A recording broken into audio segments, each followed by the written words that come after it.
rank where the view is nothing less than phenomenal. For how I express and project from my abdominal. The only view better, both my daddy and my mama know. No living parents, my sons give me balance. My wife is my serenity, this mic is my identity. The world is foul enough, that's why I write without obscenities. Provoking danger with broken language and spoken anguish. Begging to get hurt, why would you ask to go through changes? Yes, Lord, life's a chessboard, master the angles. Control the tempo, be the one who holds the info. Acknowledged knowledge is just as deadly as machete swings. When spoken, the truth is as potent as that Medellin. While others swear the style is free, I just let it ring. Our time is undervalued, soldiers make us better kings. My fams on my shoulder, reaching after better things. Today I take the shot, for them I'd rather set the screen. My mama told me follow my dreams. My daddy told me get it by any means. Stand tall, make him bow to a king. But I've evolved, you can see the resolve. Look in my eyes when you speaking to God. Life and for those who be caught up in using what I was called with the muse. I guess they call it proving I'm more than an artist. Penciling out my darkest while stenciling out a harvest. And storing what gets me from A to B, just like garages. Instrumental with collages. Envision what I've been drawing. Broadway to give you rhythm like the great Lena on. So bent on, found comfort in the storm. Find peace and on when you see them others perform. Organized chaos, I'll cast it like hey ya.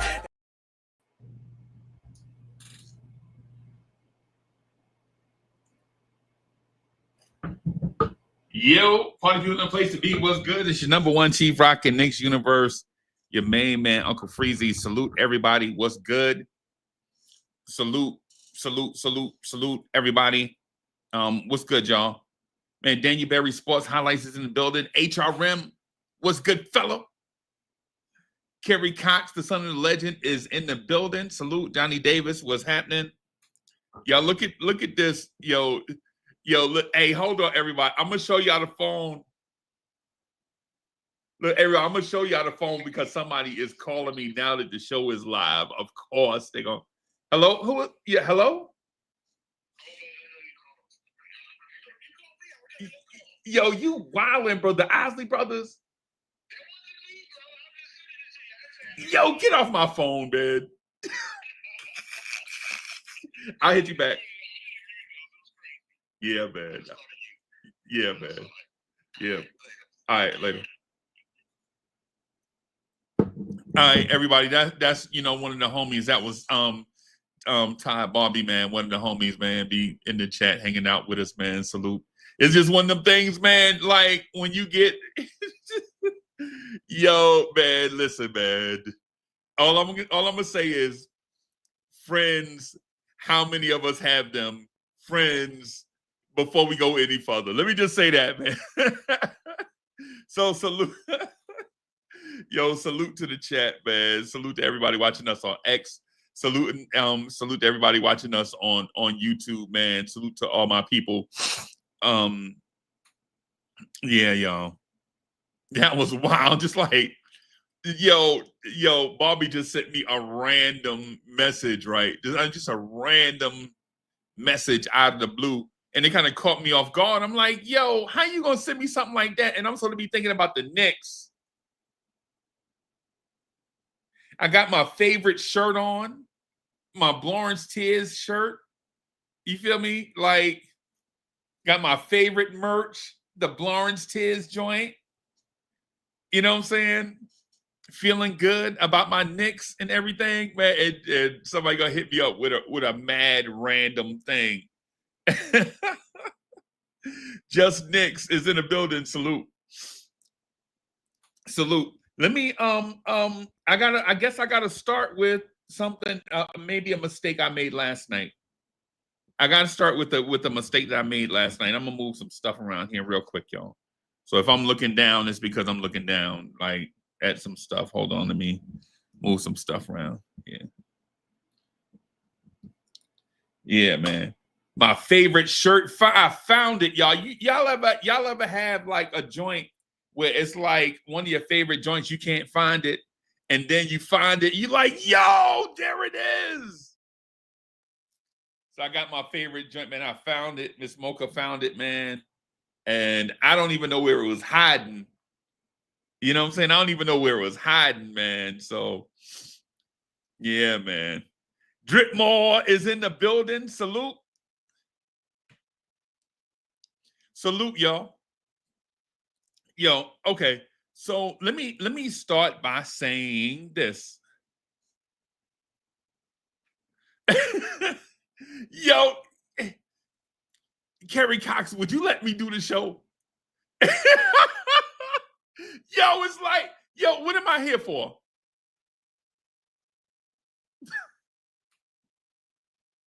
I was just about to start, and then Kerry Cox just start the show. Man, do your thing, bro.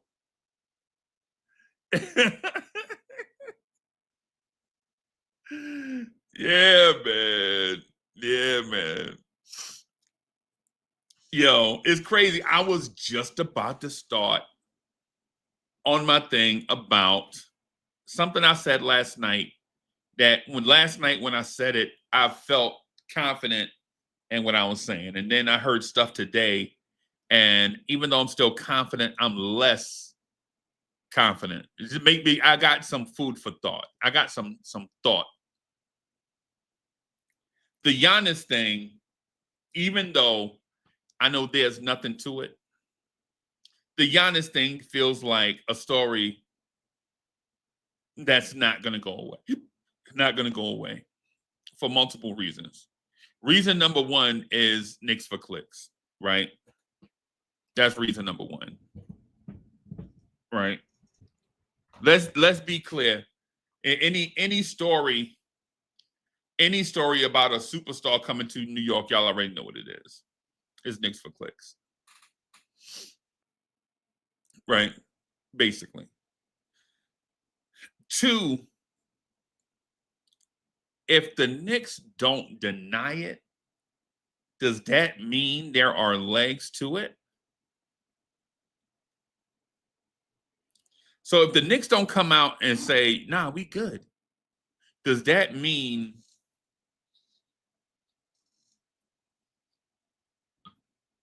there's something to it?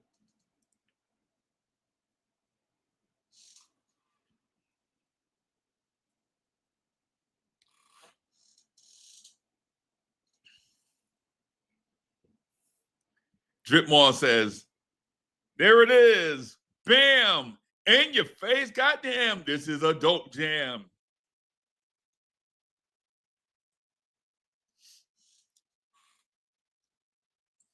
So the thing is with the Giannis thing, I'm not a Giannis hater. Right? I'm not a Giannis hater. I like Giannis.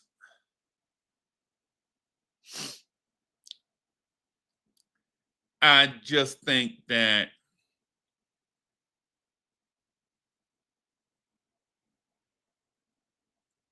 I think that, for one, it's Knicks for clicks. Two, I think it's maybe an NBA thing. Like, this thing might be bigger than, this is bigger than hip, hop, hip, hop, hip. I think it's bigger. I think it's bigger than the Knicks, and I think it's bigger than the Bucks. I think the more you keep your stars in the press, the more you keep your stars in the press, the more you keep your stars relevant. And in an era where LeBron James is probably a top 30 NBA player, maybe LeBron's top 20 for sure. LeBron might still be top 10, but he's not number one. In an era where your fading star LeBron is now second fiddle to another top 20, top 15 NBA player. Your darling from last year, Jason Tatum, is out at least 2 years of elite play. Like, being present and being your very best are two different things. Right? So LeBron is off the radar. Tatum's off the radar. Halliburton is off the radar. SGA, and I'm going somewhere with this, everybody. So I'm going somewhere with this. Just bear with me as I get there.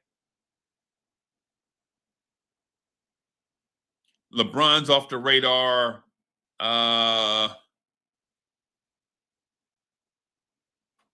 Hit him up is in the building. Salute.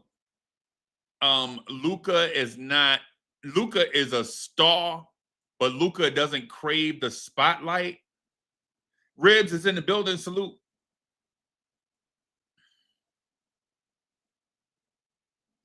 Ribs.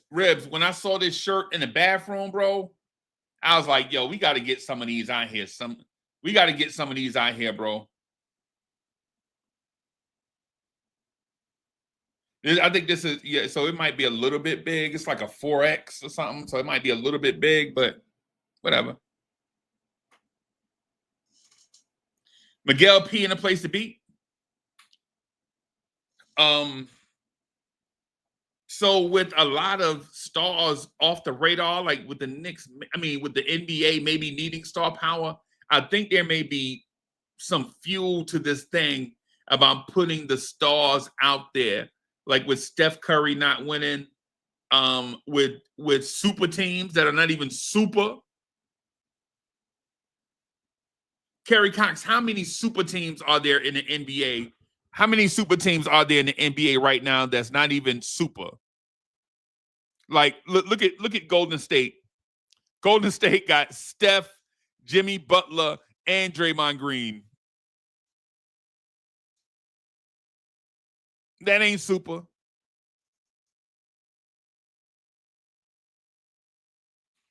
Right? That's not super.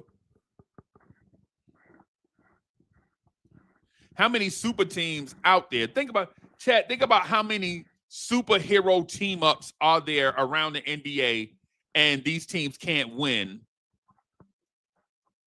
Right?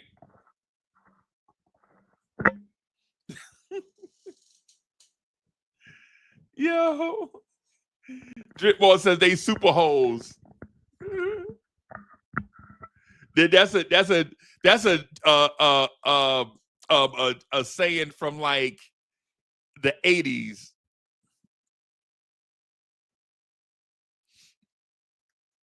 Right? Like think about all these superhero team ups in the NBA, and they're basically second round exit teams. Basically. So all the formulas of the past are not working like expected. Somebody mentioned the Clippers. Yeah, Dripmore, I know. I got you.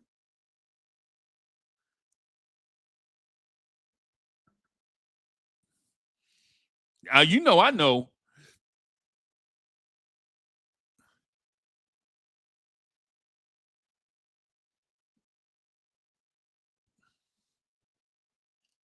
So all these super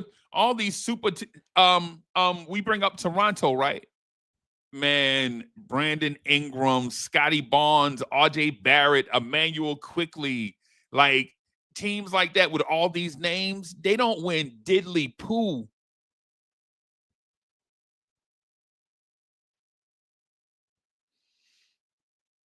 You feel me? Like, and so with that said, I know y'all are probably like, yo, Uncle Freezy, where you going with this?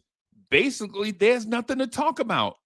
When you have a boring champ like OKC, when you have a small market team that maybe only that market is interested in, and maybe 2K fans,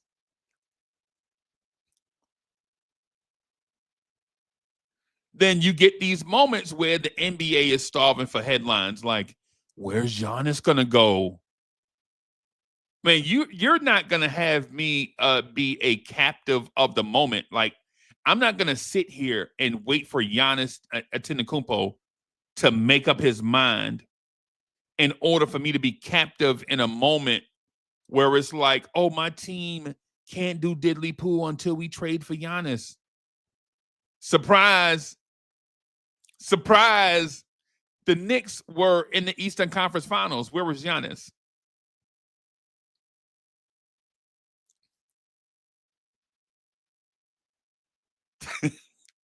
Nick Yak, you wildin'.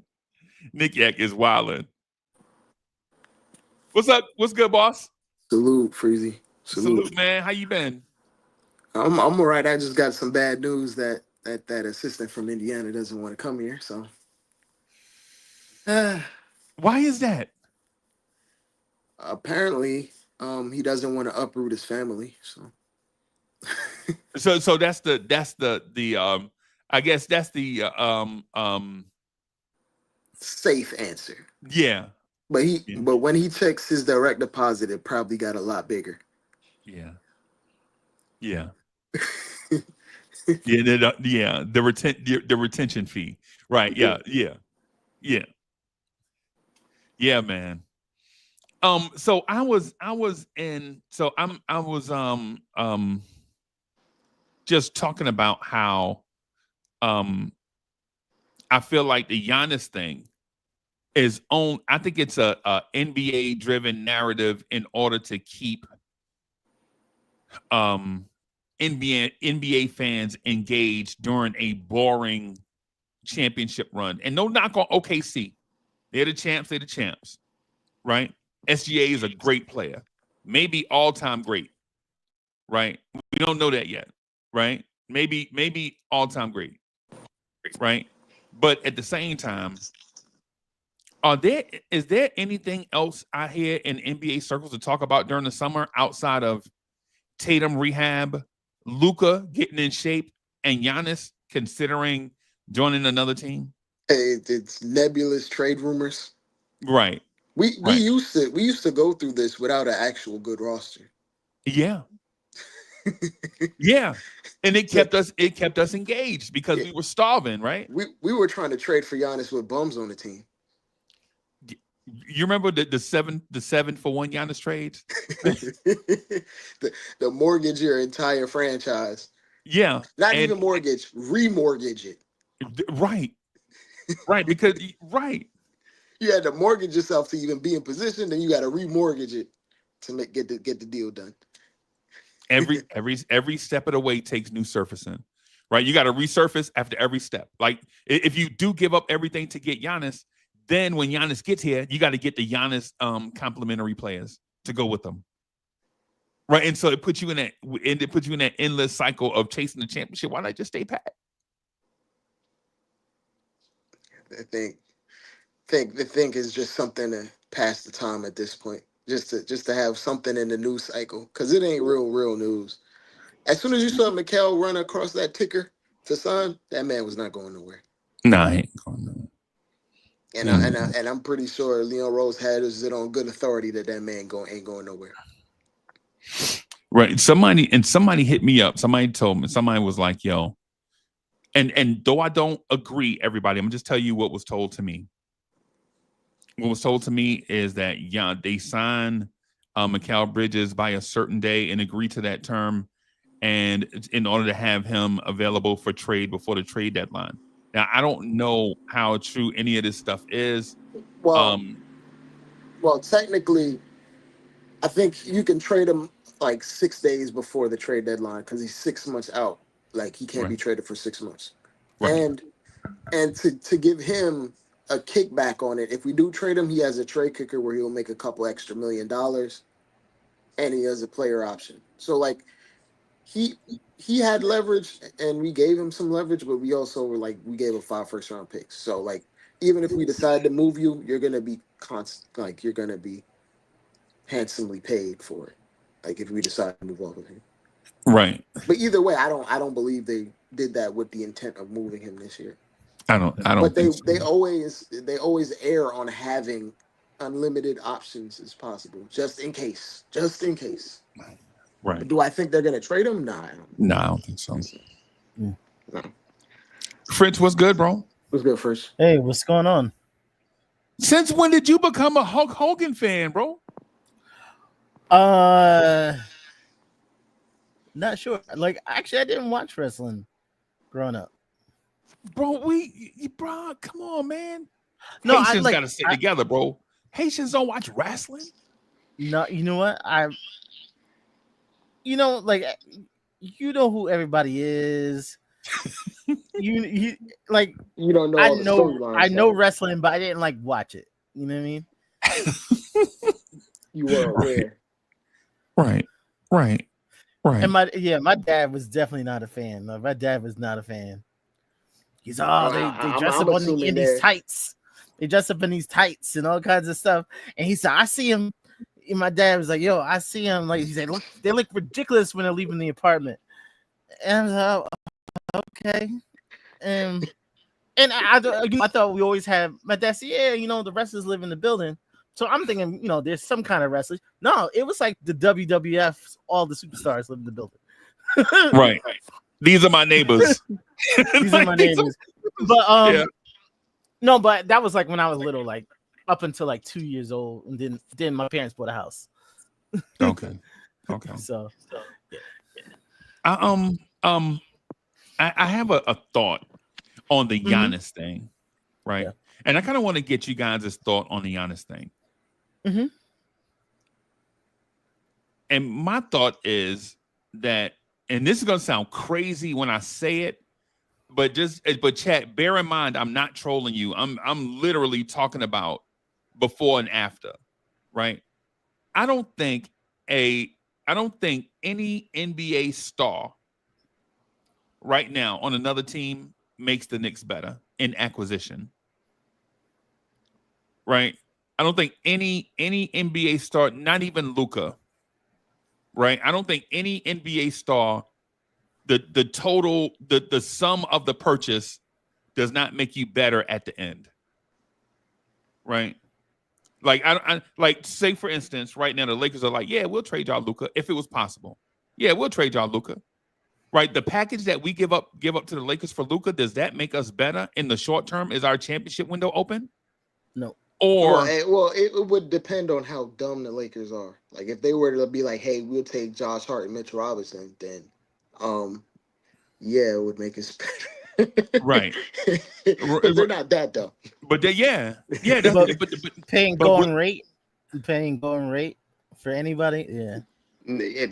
What it would take to actually get the guy in here when we don't have the draft assets, no, the juice would not be worth the squeeze. Right, because to me, a trade for Luka starts with Cat and Jalen Brunson. Yeah. Right. One of them. Yeah, either At one least of them, one of them. Or because to me, if I'm the Lakers, I want both. Right. But I understand that the money, you have to manipulate the money and all of this stuff, CBA talk, blah, blah, blah, blah, blah. I get that part, right? But if you trade for Luka, say you have to give Brunson, OG, and Bridges for Luka, right? Now you have Luka, Cat, and a bunch of dudes. Are you better after the trade? No. I don't think so. No, not right now. Right. And say if you trade for SGA, say OKC is like, yeah, we'll give you SGA, but you have to pay like a steep price for the MVP NBA champion. Right.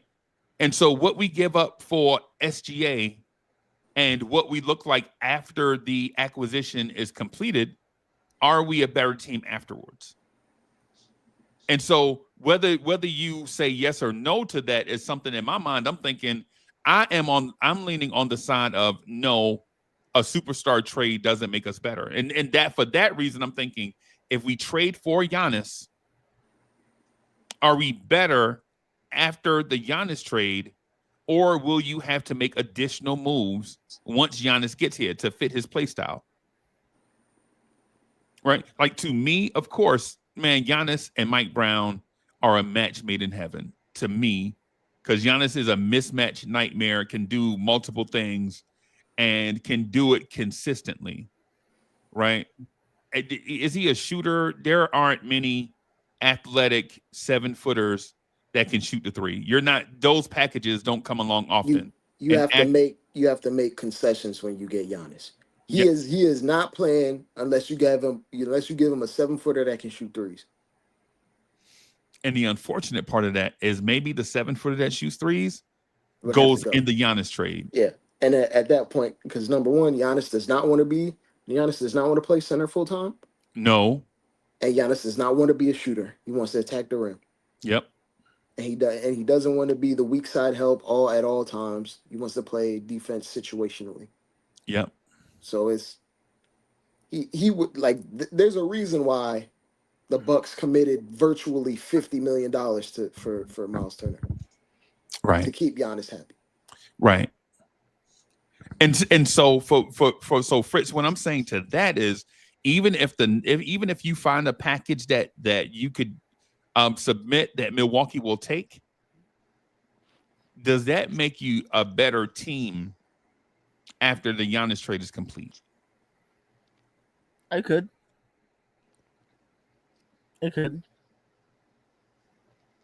Yeah, Hotline Bling, like, look at us still dreaming. Yeah, I'm not dreaming. All I'm saying is people are hitting me up like it could. If it's the right combination, like I think if it's OG and Mikal, I think it makes it better. You can keep Giannis and Cat together, you do it. If it's Mikal and Josh, hey, yeah, that's all I got for you, man. Deuces. That's all I got for you. But you talking about draft picks to even make that work. That's not gonna happen. Yeah, and so my thing is, if you trade OG and Bridges, that's not all Milwaukee will want, right? For Giannis, you know, so there you have to add something else. But they may want more. You have to. I think you would have to know the relationship between Giannis and Milwaukee, because sometimes they have these some kind of agreements like, hey, you and ownership are on the same wavelength, right? But if it's all business, no, Knicks. If it's all business, yeah, Knicks would have problems. Right. The Knicks will have problems with that trade. Playing, think about who's left. You're going to have Giannis and Josh Hart starting for you on the floor at the same time. Yeah. Not my team. I'm trading Josh. Because that's Fritz's team, not my team. No, I'm making some changes. but that's the thing. That's the point that I'm getting at though. Like if you consider that and you want to make all these changes, are you optimizing the Eastern Conference finalists that you have right now? No, you're not thinking about this year. You're thinking about the future. Right. And so I don't know if I'm right about my stance. If I'm wrong, man, listen, everybody's wrong every now and then, right? Like everybody's wrong. The smart play would be understanding where you may have taken a misstep or understanding where new information changes your decision tree, right? And with that, you think about things differently. Mm-hmm. Right. And so Justo's in the building. Salute Justo. That's why when I hear like the trade scenarios, I'm thinking like none of these trades really make us better. In my mind, it's summertime. Knicks fans are making dream trade scenarios for the sake of filling their NBA appetite during the offseason. Mm-hmm.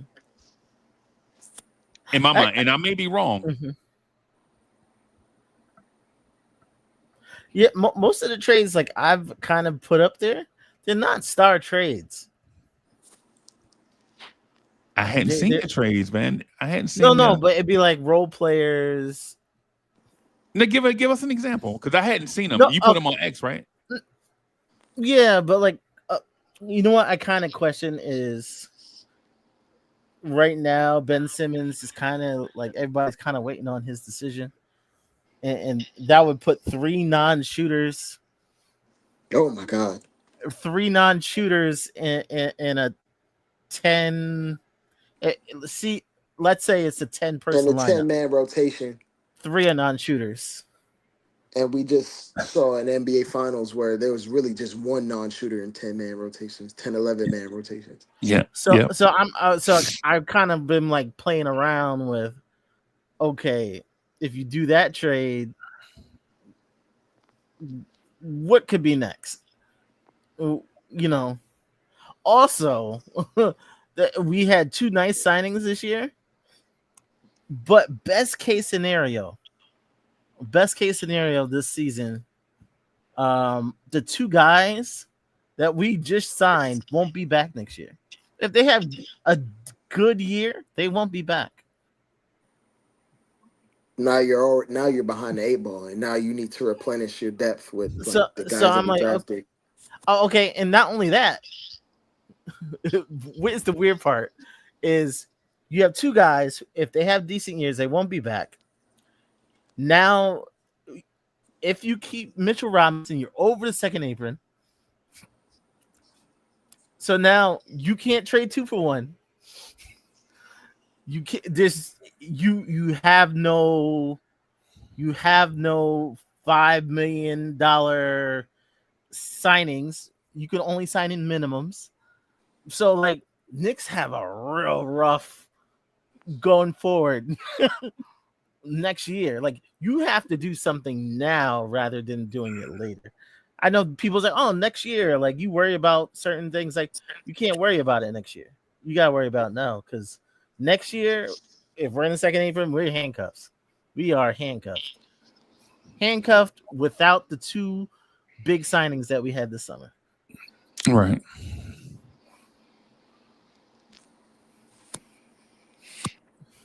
I agree. I agree with basically everything Fritz said. So it's an odd thing to be in. So when I look at it, I say, oh, okay. People may think, oh, this lineup looks good, but the Knicks may have to do something now, or if they want to wait, they can wait to the deadline. But they have to do something this year to bring in some talent.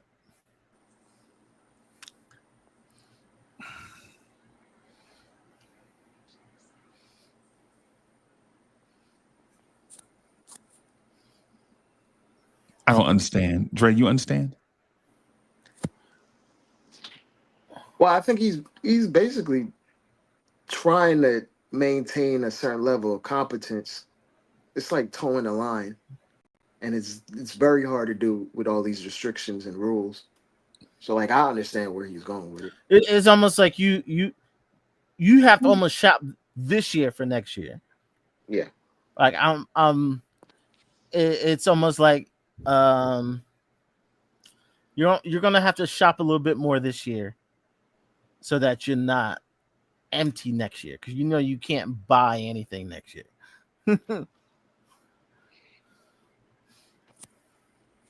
Yeah, try to get what you need on your bench at a cost controlled, because going forward when you have this much money tied up in like a core or the idea of a core, you need to you need to hope Diawara pans out and you lock him into a 4-year second round exemption deal.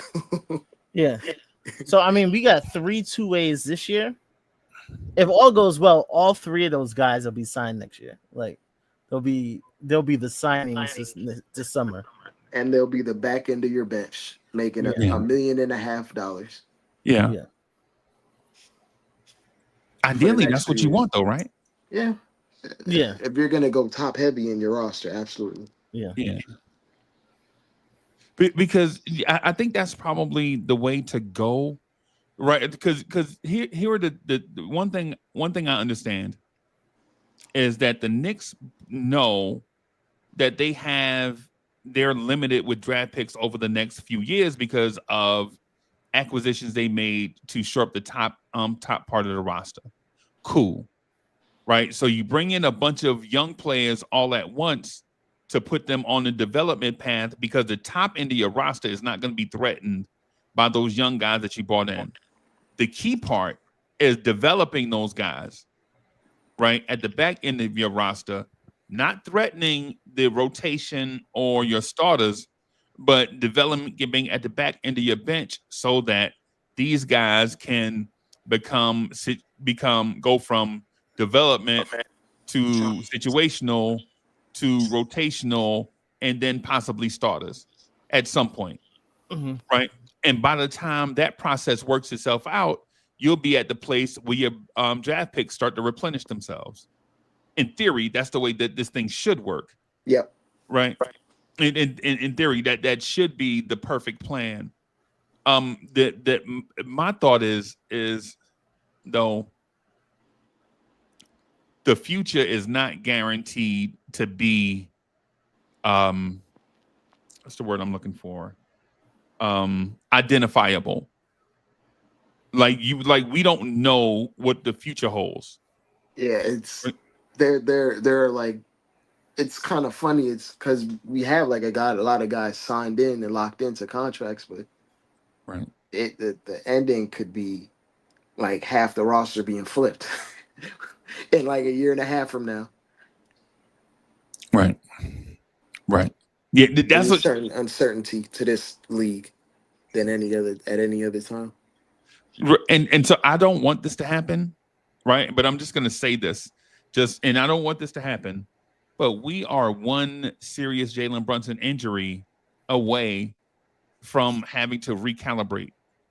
And so I think you have to operate on that razor's edge, knowing that now is the time. Right. It's not like when RJ Barrett was here and RJ Barrett was getting up 2,500 threes, or what does he say, 1,500 3-pointers a day. And we were like, when RJ shot comes, man, we're not in that place no more, bro. We're not in the place where you have to run a manual quickly out of the gym. Right. We're not in that place where Mitchell Robinson is in the gym working on his handles. We're not in that place anymore. We're at a place where, you know, when you're at them, people say, I think Dre told me this, the last 10% is harder than the first 90%. Somebody told me that on the show one time. I heard it. And it kind of, I'm not sure if that was me, but it sounds smart, so I'll say it's me. Yeah, you say it sounds like something a Jets fan would say, everybody.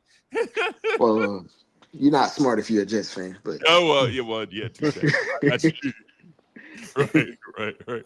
So I think we're at that 90% part where the last 10% is maybe where my mind is focused. And so listen, I know I'm in the minority.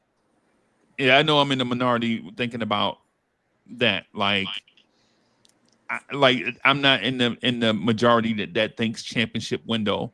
I'm in that small, esoteric, laser focused minority that thinks we should be thinking championship season instead of championship window, because nothing is guaranteed, especially in the torn Achilles era that we're in. Like legit, the Knicks have been, this past season, the Knicks were relatively healthy, but we have guys on the roster that are historically the opposite of that. If that makes sense to everybody. It might be ironic, but you saying like the last 10% is the hardest. Hell, getting to the 90% seemed to be the hardest thing for the Knicks over the last 25 years. Right. What is this? The most talented roster? Probably the most talented roster since the 70s teams. Right. In my lifetime, yeah, for sure. So it's one of those things, like, who knows? What if they might be in position to get it done the first time? Well, maybe. This iteration, that last 10% may not be all that difficult. That last 10% might end up being 1%. It may be. It may be, and that's the part for consideration that I'm thinking, like, if that is true with what Dre said, then should we consider alternatives for the future, or do we study the future that we put in place by bringing in young guys that are kind of raw, but if you put them with a real development or within organizations that's willing to develop, have them on a development path so that you can backfill and replenish 2 years down the line. Yeah. For guys that are controllable. Yeah. Because if you have an identity in place, then you know what to shapeshift these particular players into. Right. Because these young wings are like balls of clay, just dough. Right. And they can be turned into anything. It could be bread, it could be pasta, it could be a whole pizza. Right. Right. Yeah. Could be a pie. You never know, right? You don't know. Yeah. So Fritz, I'm with you. I understand where you're going with the preparation for the future, man. As a matter of fact, we just had meetings here this month about preparation for future quarters and budgets based on trends. And so with what you're saying, I agree. You have to think about next quarter, next year, right? Next 3 years. You have to think about these things and prepare yourself.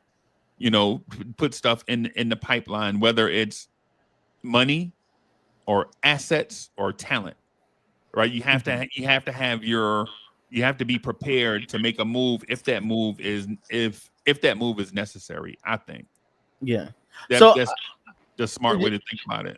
Yeah. So just my thought about it is like, I wouldn't be surprised if you saw something that maybe doesn't make sense for this year. Knicks making a decision, you know, that maybe the fans ain't all on board. Like there could be decisions where, well, that player is not better than that player. Well, there could be like even decisions beyond this year where it's like Cat has a $60 million option. Yeah. We might tell Cat to turn it down and make him take an extension at a smaller number. Right. And he might do it. Like, for example, Rudy Gobert did that most recently. Actually, Fred VanVleet did that. Yep. He turned down $40 million, or the organization made him turn down $40 million because he wasn't going to see that on the open market, and made him take a team-friendly number for multiple years instead. Right. But that could be your cap relief in itself, right there. Yeah. So there's a lot of ways this can actually go. It wouldn't shock me at all. How many years is Cat until his player option? Like 2. After this, 2 years? 2 is years. this year, next year, then the player option after that? Yeah. Oh, okay. They're gonna, bro. If Cat decides to remain a Knick, it will be on the terms of Leon Rose, and he'll be making a smaller figure at that time instead of going up. Yeah, because he can get like a almost Devin Booker money, almost. Yeah, and no team is gonna give him that. Yeah. And I feel like we're looking far ahead, but if it came down to it, we'll call his bluff. He's gonna turn down that option. We'll give him 3 years for $130 million, and keep it pushing. Okay. While he goes into the twilight of his career, making $42 million a year, something like that. That's so. The thing is with Cat, right? Is I don't want to compare him to Embiid, right? Like when you look at Embiid's peak, and so I'm going to be disrespectful to Embiid. By all means, I'm here for it. And it's only because Embiid has been disrespectful to others. If y'all get my drift. Mm-hmm. But Joel Embiid whined himself into an MVP, right? When he was putting up, he hijacked the offense and hijacked a franchise, but they never won anything. So he whined his way to a MVP. Congratulations. Did he have a higher peak than Cat? Yeah, because I think he averaged at one point 30 points a game. 30. And his rebounding numbers, he had monster rebound numbers. But did his game really impact winning? I don't think so. Cat, on the other hand, gives you back-to-back conference finals on 2 different teams. Right, on two different conferences. In 2 different roles. Yeah, right. Cat, on the other hand, is the NBA style player to me that's going to age more like Dirk than like Barkley, if that makes sense. Like Cat is not going to depend on athleticism to give him 10 more years. Cat is going to shoot his way to stand in the league for 10 more years, right? And teams are going to need that. There's no era of basketball where I I've never seen an era of basketball where teams turn down a sweet jump shooting big, right? If you have a big that can rebound and shoot the three, you're good in any era. So even if the game changes, the Cat's skill set is still going to be one that's highly sought after, a rebounder, a big with touch that can shoot the three. So how long Kevin Love's still looking for a contract? Someone might actually give it to him. Yeah, and Kevin Love is Fritz Alcindor's age. Fritz, how old are you? 39, 38, 37, 36, 35? No, so say Fritz is 37. So Kevin Love and Fritz are 37. No, right? I'm 45. You the 45 king? I'm 45. Colt 45. Colt 40. I'm smooth. Works every time. Yeah, and so one of those things, I think Cat will age differently. Now, does that mean Cat will deserve top-notch big man money over the what it will be is that no matter what contract you give him, it won't be a bad contract because of what he can do. So regardless of what it is, the only way it's going to be a bad contract is if injuries catch up to him. That's probably about it, right? Like, and that's the case for every NBA player, whether it's a 6'7" wing like Chris Middleton, or a 6'2" point guard like Chris Paul, whoever you are. When injuries catch up to you, right? But on that, you at the crossroads. boom. Yeah, yeah, man. Well, Cat won't go out like Uncle Charles. We'll see to that. He shouldn't be gone in front of his home. What they did with the root was wrong. Yeah, man. Yeah. So Fritz, I wanted to ask you guys this. Mm-hmm. At what point do you maybe look at sacrificing what's in the cupboard to bring in a veteran, a win now veteran? Whoa, what does this win now veteran make? Is it like just a role player? Like, are we targeting like trying to get a Sean Livingston type impact player? Yeah, I'm saying, like, what if in January the Knicks are the 6th seed in the East? Do you sacrifice some of the puppies to bring in a dog? Oh, just because of seeding? No. Okay. Not because of seeding. No. The talent dictates, even if you're underperforming, the talent dictates you can perform at a high level. It's just if you piece it together at the right time.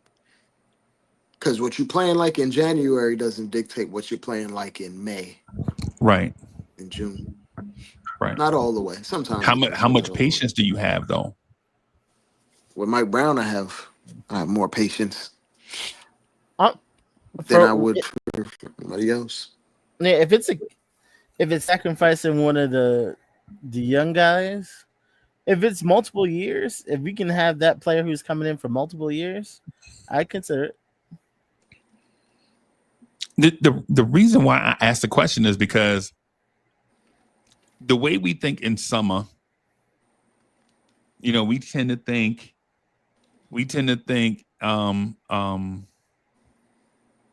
even keeled, level headed. Tend to think things through and during the summer, and then when the season starts and like we have a bad loss, we like trade everyone. Yeah, you know what I'm saying. And so in January, if in January, say late January, we're the 6th seed in the East, and everybody's healthy, and we're just not on the same page, can't get it together. I think there is my first reaction to everything is trading Josh, just to let you know. Yo, hey, Phenom Orange, I see you backstage, man. You got to come through with your camera first. Y'all got to come through with your cameras on first, because we don't, you know what I'm saying? I gotta have y'all cameras on so we can see who we dealing with. So yeah, so if y'all backstage, man, we need to check y'all out, man. We got to vet first and then all that stuff. So y'all know how it go. So yeah, man. I don't know, bro. That scenario popped into my mind, and I'm thinking like, you know what? I think the Knicks may do something, may make a minor change if they don't get out to the start that they feel comfortable with. Because the fans are going to be like, Tibbs got us to to conference finals. You feel me? And I don't know if Fritz, I don't know if this regime is built for Cuban links. Basically, I don't know if they can handle the pressure of making the conference finals last year and then having a slow start out the gate. I don't see the I know the fans gonna give pressure, but I don't think that pressure should be there. I don't think the pressure should be there. Cash, what's good, bro? What's up? What's good? What's good? Salute. Yeah, man. Bro, it's a lot to talk about, Cash. It's a lot to talk about, bro. Salute, Cash. Yeah, salute, man. Yeah. I'm just hopping on for a quickie here. Yeah, man. How you been, bro? I'm good, man. How's everybody been? Yo, you ain't answer my question. I asked you if you played spades, bro. Oh, yeah, of course, man. Of course. I love going to Boston. I love going to Boston for that reason. Oh, right. Yes. Oh, yes. For that reason, absolutely. Yeah, man. I guess our question is if the Knicks get off to a slow start, are we looking to make sacrifice some of our bigger small contracts, like Tyler Kolek? Would you make a Tyler Kolek in something for Sevy veteran in something if the money matches?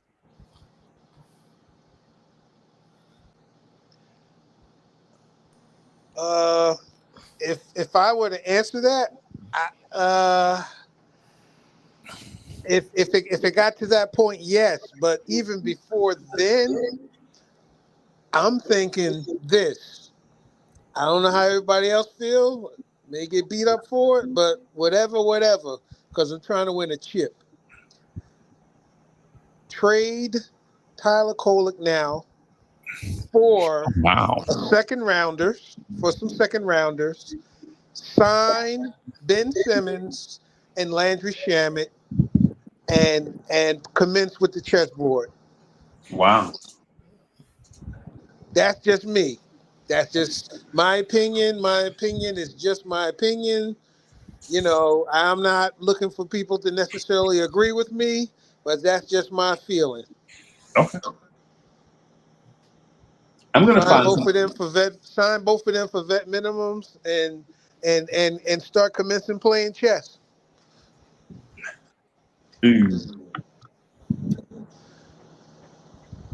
Would you mind if I tell you the main reason why Ben Simmons hadn't signed? Or do y'all know? Y'all know why Ben Simmons hadn't signed yet, right? I don't have a source, but I'm thinking he wants to play for a contender and compete for a title. I think he's.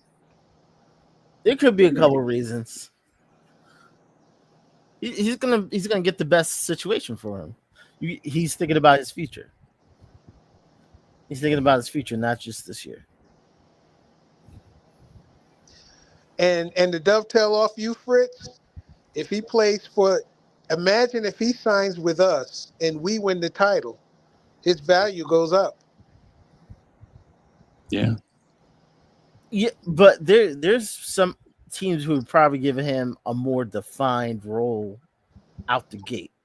Because right now it's basically he comes to the Knicks, you're going to be a bench player. You might be the main backup point guard, but there's no promises. There's some teams that promise you things, or you know what I mean, or you potentially could. There's no way Ben Simmons comes here and he plays 30 minutes a game. But there could be some teams where there could be a role where, you know what, you could work your way into 30 minutes. I think Ben Simmons has his best year, and he won't get 30 minutes a game. I will say this in regards to Ben Simmons. Not only signing him, I'm going to say start him because of what he brings to the table. Cash, you cutting up now. Cash, you cutting up now. Hear me out. Hey, Cash, you cutting up now. Come on, Cash. No, hear me out. He's not going to play 30 minutes.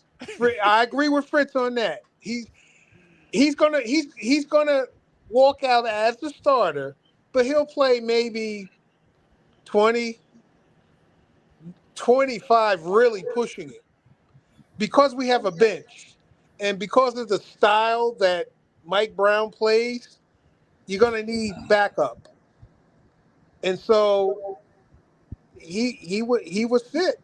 He was fit. Who would be our backup point guard? Well, you know, you have Jordan Clarkson in a second unit, and you also have Deuce. So between the two, you would distribute the ball handling. Because let's face it, we need in the starting unit a secondary ball handler. If it's not going to be him, then we're going to have to make Mikal Bridges to a secondary ball handler. Somebody has to, other than Brunson, just bring the ball up. So I got two things to that, right? So here are my two things. I don't even think it's about role. I think it's about the guaranteed language in his contract, right? Like, I think the dude wants a guaranteed contract, right? He want to be in a situation where, come Christmas time, team is like, nah, we tried this thing, it ain't working, man. And now you got to do this free agency thing all over again. But now the teams that are looking at you have the leverage, right? Because once you get waived, you're like, see, that's why we didn't sign you during the summer.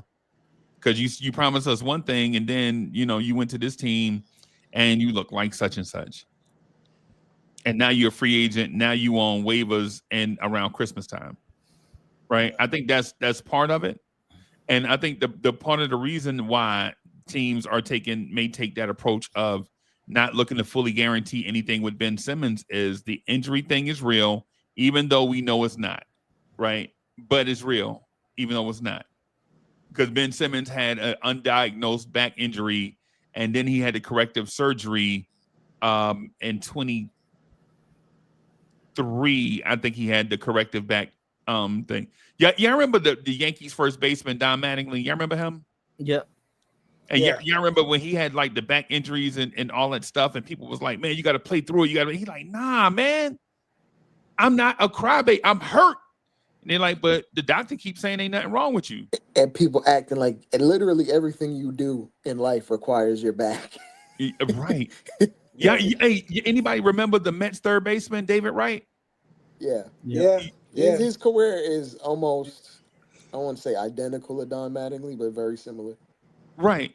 And remember, he had the stuff going on with his back, and people were like, yo, how you hurt your back swinging a bat, and everybody does it and they don't get hurt. Like all these small things, like the little things that, I'm saying, in this fine print in the newspaper, people like throwing these minor jabs and stuff. And then come to find out all three of these guys, Mattingly, Ben Simmons, and David Wright, all had undiagnosed back injuries. They couldn't figure out, and Mattingly and David Wright had the same injury, spinal stenosis, right? The narrowing of your spine, and you can't really catch things like that on imaging because you can't see it on imaging. Technology had to catch up with David Wright first in order for them to get.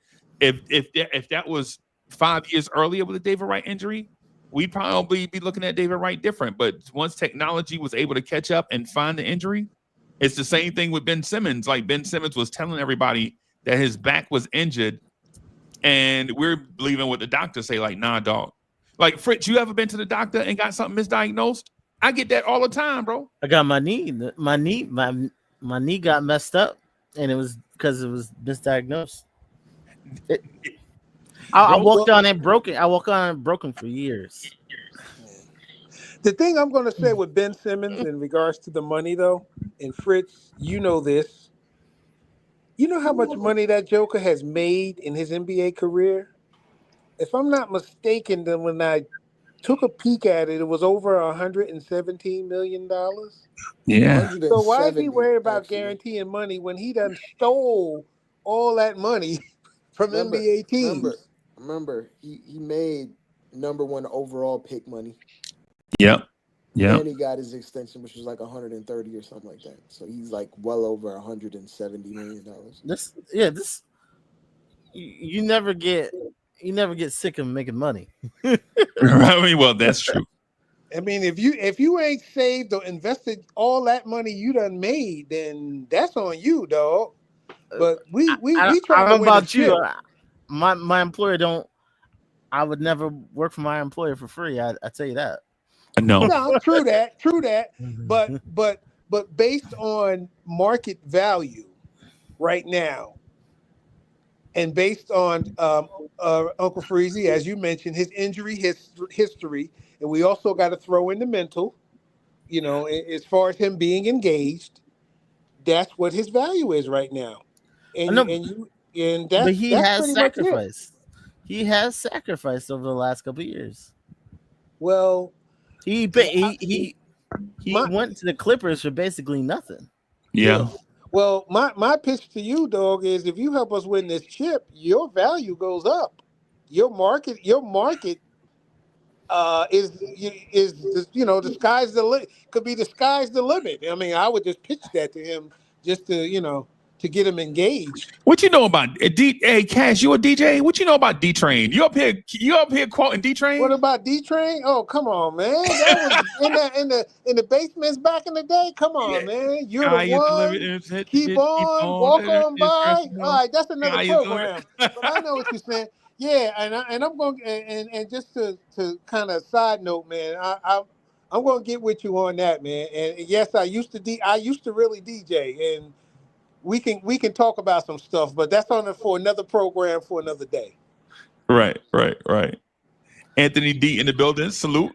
But back to Ben Simmons, though, on the real, I mean, that's what I would be pitching to him. I mean, he definitely, provides a skill set, but I think also too that we still need shooting, and so we need shamming. So I'm willing to sacrifice. That's why I'm saying I'm willing to sacrifice Kolick. Send him somewhere where he can get an opportunity to develop, man. Yo, Cash, you sound like Mad Max. You ever seen the movie Mad Max? Yeah, Mel Gibson. You willing to throw Tyler Kolick out there in the middle of the circle? Yeah, man. With that dude with that mask on, that big, I don't know who that dude was, man. Throw him right in there with it. And let me tell you something, it ain't beyond Thunderdome. Tina Turner ain't gonna come save you. Bro, that's wild. That's wild, bro. Yeah. I would Dre, what do you think about the shooting thing? Yeah, about the Ben Simmons thing, like I wouldn't be opposed to it if my team didn't already employ Josh Hart and Mitch Robinson. So it's just like, I mean, there are things that he does present, like in terms of ball handling and defense, like absolutely can't be discounted. But you can't really run a 10, 11-man rotation with three guys who can't shoot, or not even can't shoot, that aren't defended like shooters. Like Josh, when he gets hot, he's willing to take the shot, but he's not defended like a shooter. No, he's not. Nor will he get enough volume enough to up. So even if he did get hot, like a hot game for Josh Hart is 3 for 4 from 3. Yeah. A hot shooting game from a real shooter is getting like 8, 9, 10 attempts up. 8 for 15. Yeah. Yeah. And swinging the game that way. Like his is so like I wouldn't hate it because number one, I wouldn't hate it because it's still $3 million. So it's like he doesn't make or break the team. We're a title contender with or without him. But it's like I'd much rather someone that can shoot. And if Shaman is out there, I'll take Shaman. I'll bring Shaman back. I'm not gonna lie to you. Shaman will be out there. Ain't nobody giving him no contract. Yeah, ain't nobody. Yo, I think the only team interested in Shaman is the Knicks. That's fine. If Shaman was really something, hey, bro, we talking about the 13th, 14th man. I'd rather that person be. And no disrespect to your point, because I understand where you're coming from. Because what you're saying, what you're looking at is the shooting and not the person, right? So yeah. I get what you're talking about, the archetype. Can we get that player here for cheap? And so I mean I understand what y'all are saying, right? But AD, it is I in the flesh, brother. It's me. God. Yo, did Buddy Hield sign with somebody?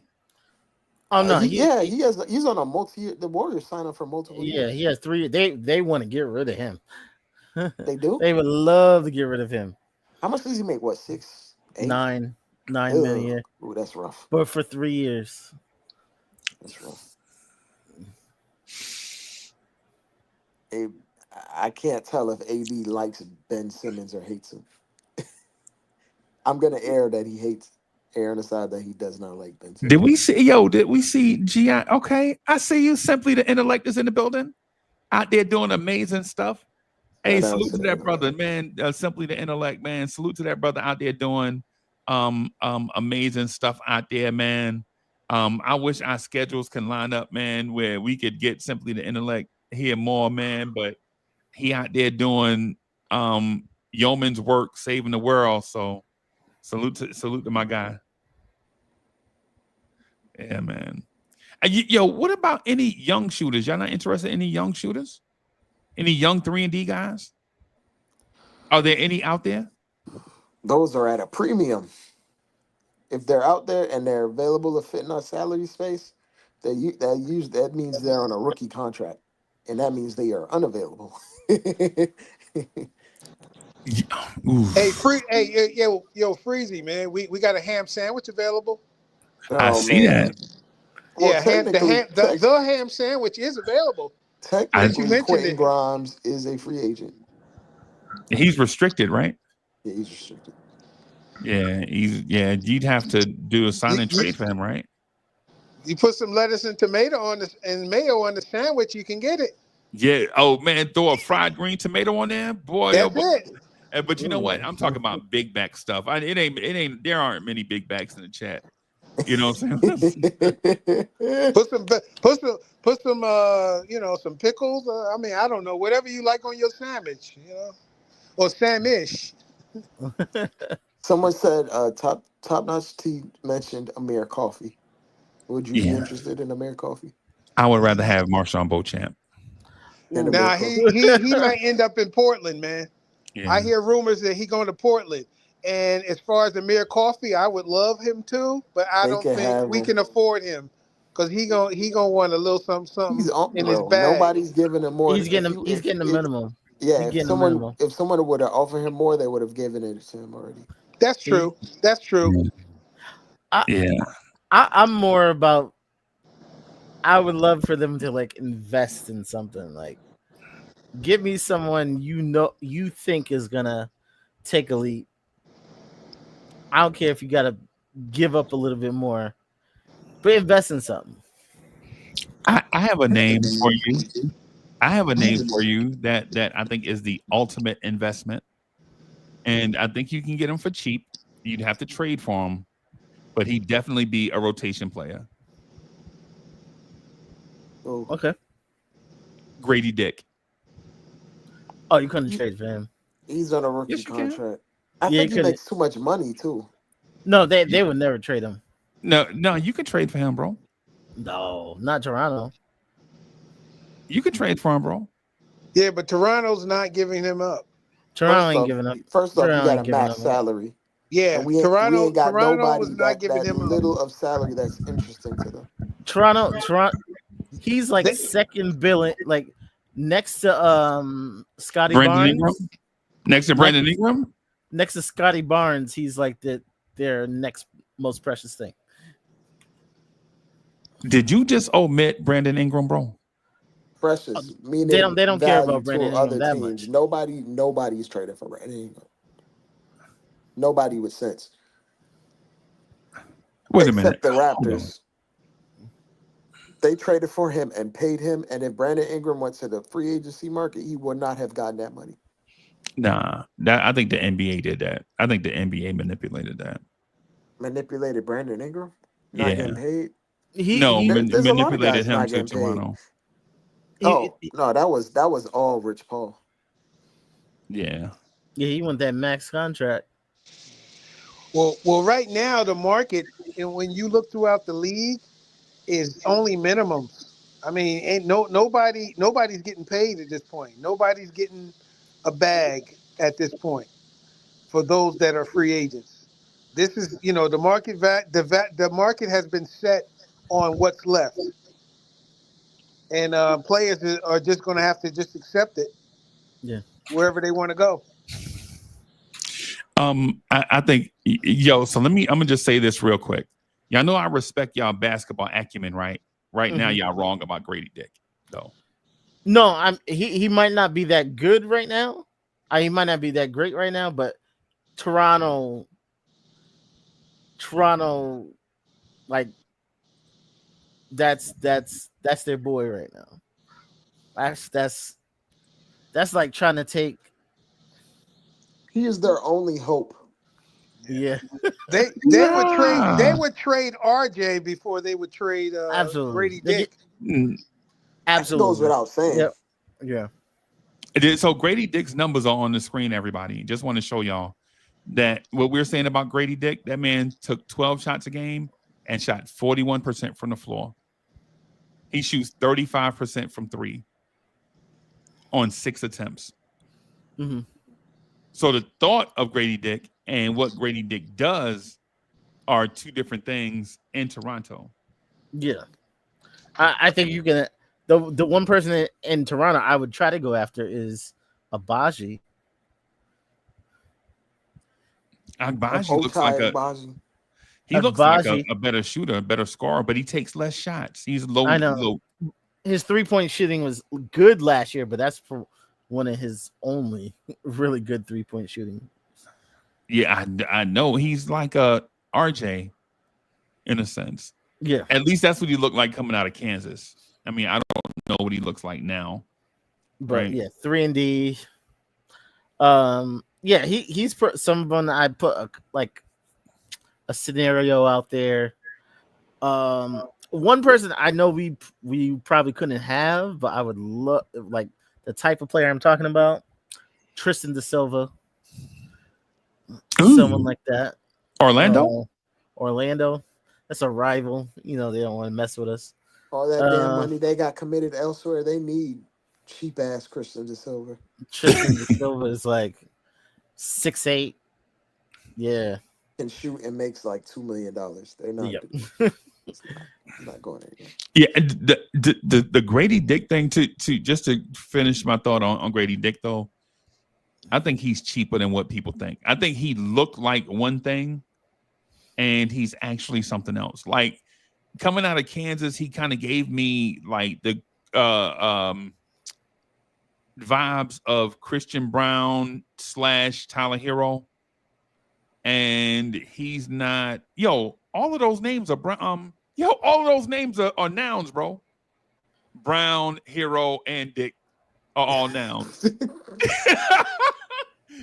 People, stop naming y'all kids after nouns, right? That is a wild sequence of names in a row. I'm not gonna lie to you, Freezy.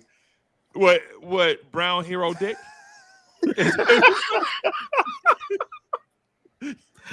Pause, relax, Whatever red light that was, you ran through it. Pause, relax. See what happened when Cash show up, bro? So I just wanted to share those numbers with about Grady Dick, because I think what we think he is versus what he actually is kind of like two separate things, but I think it can be unlocked in a Mike Brown system with a real point guard that has gravity and a real center that has gravity. And I think he'll get a different type of Brandon Williams said, just call him Grady.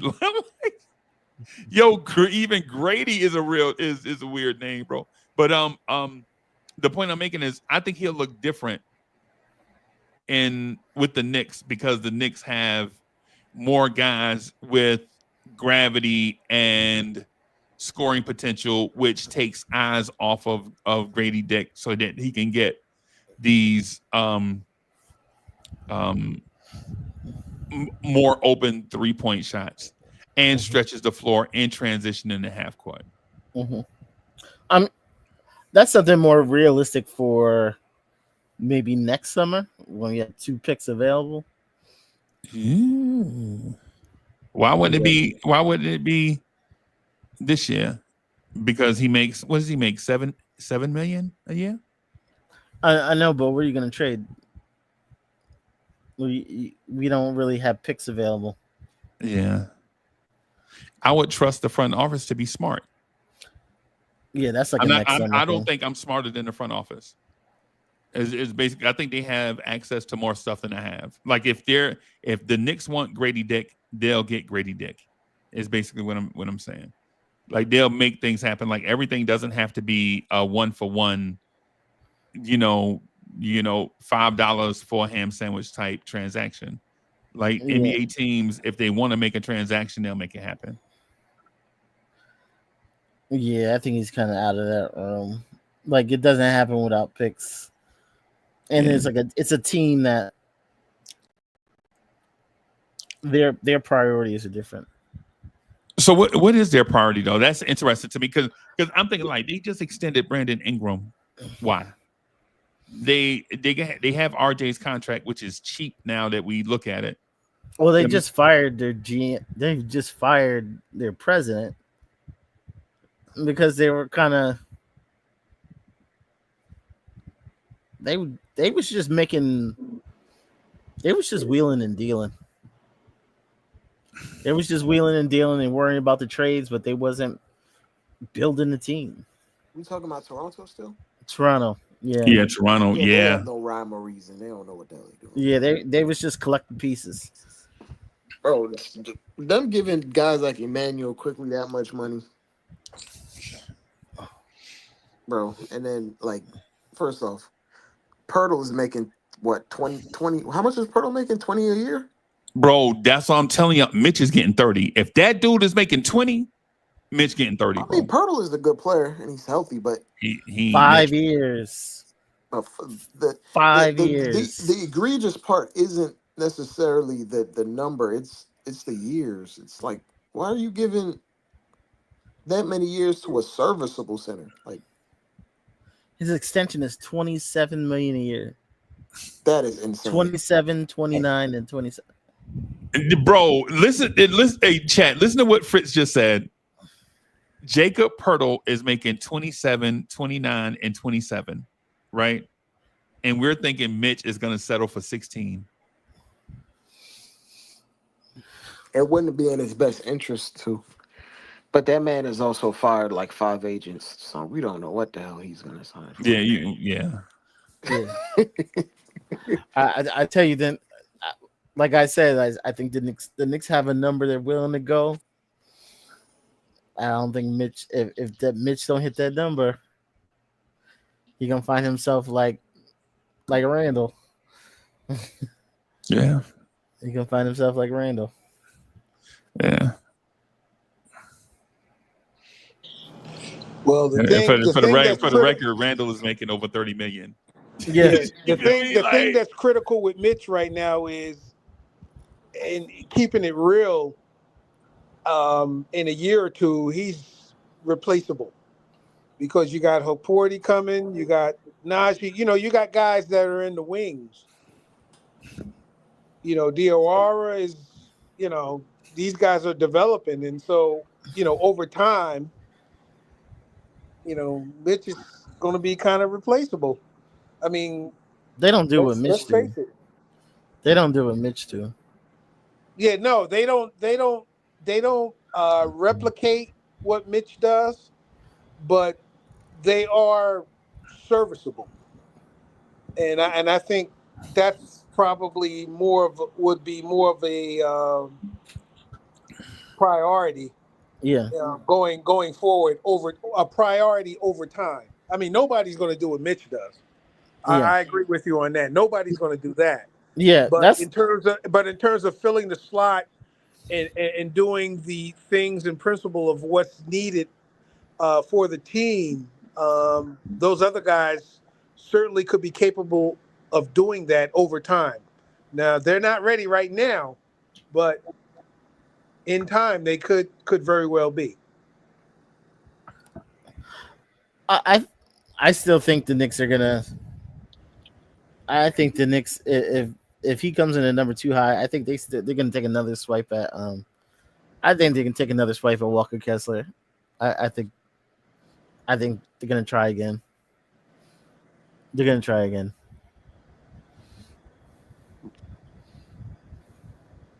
Well, I hope they like Josh Hart. Yeah. Because if you're gonna I don't know what the Jazz are doing. If you're gonna spend $20 million a year, you gotta be yeah. You can't spend $20 million on Mitch and have question marks. Like you have to be able to play 30 minutes a game. You would have to first. You'd have to guarantee he plays 75 games. Yeah, and that's not happening. So no.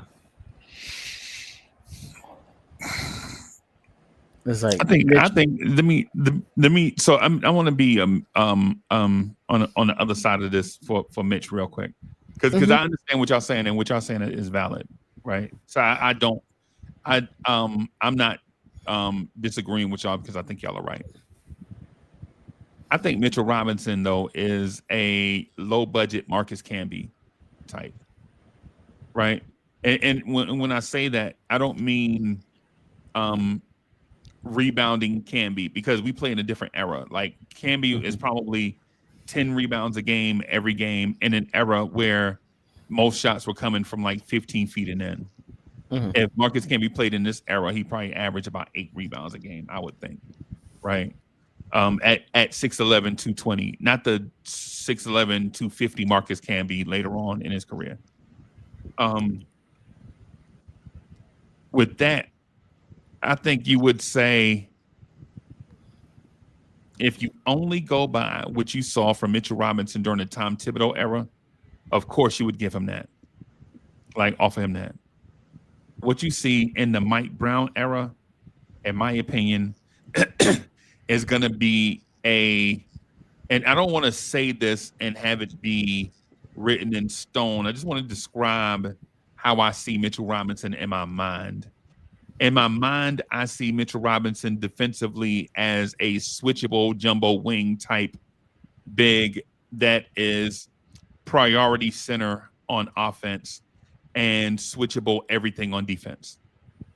Right. And I know that sounds weird, right? I know that sounds weird, but when you watch him guard, when you watch Mitchell Robinson guard, whether in the playoffs or in the regular season, he does stuff that you don't often find in other bigs. When you have guys like, say for instance, if Deuce McBride is the 5th starter, right? Or say if you play Deuce and Mitch together with OG Anunoby and Mikal Bridges, and Deuce is your point of attack defender.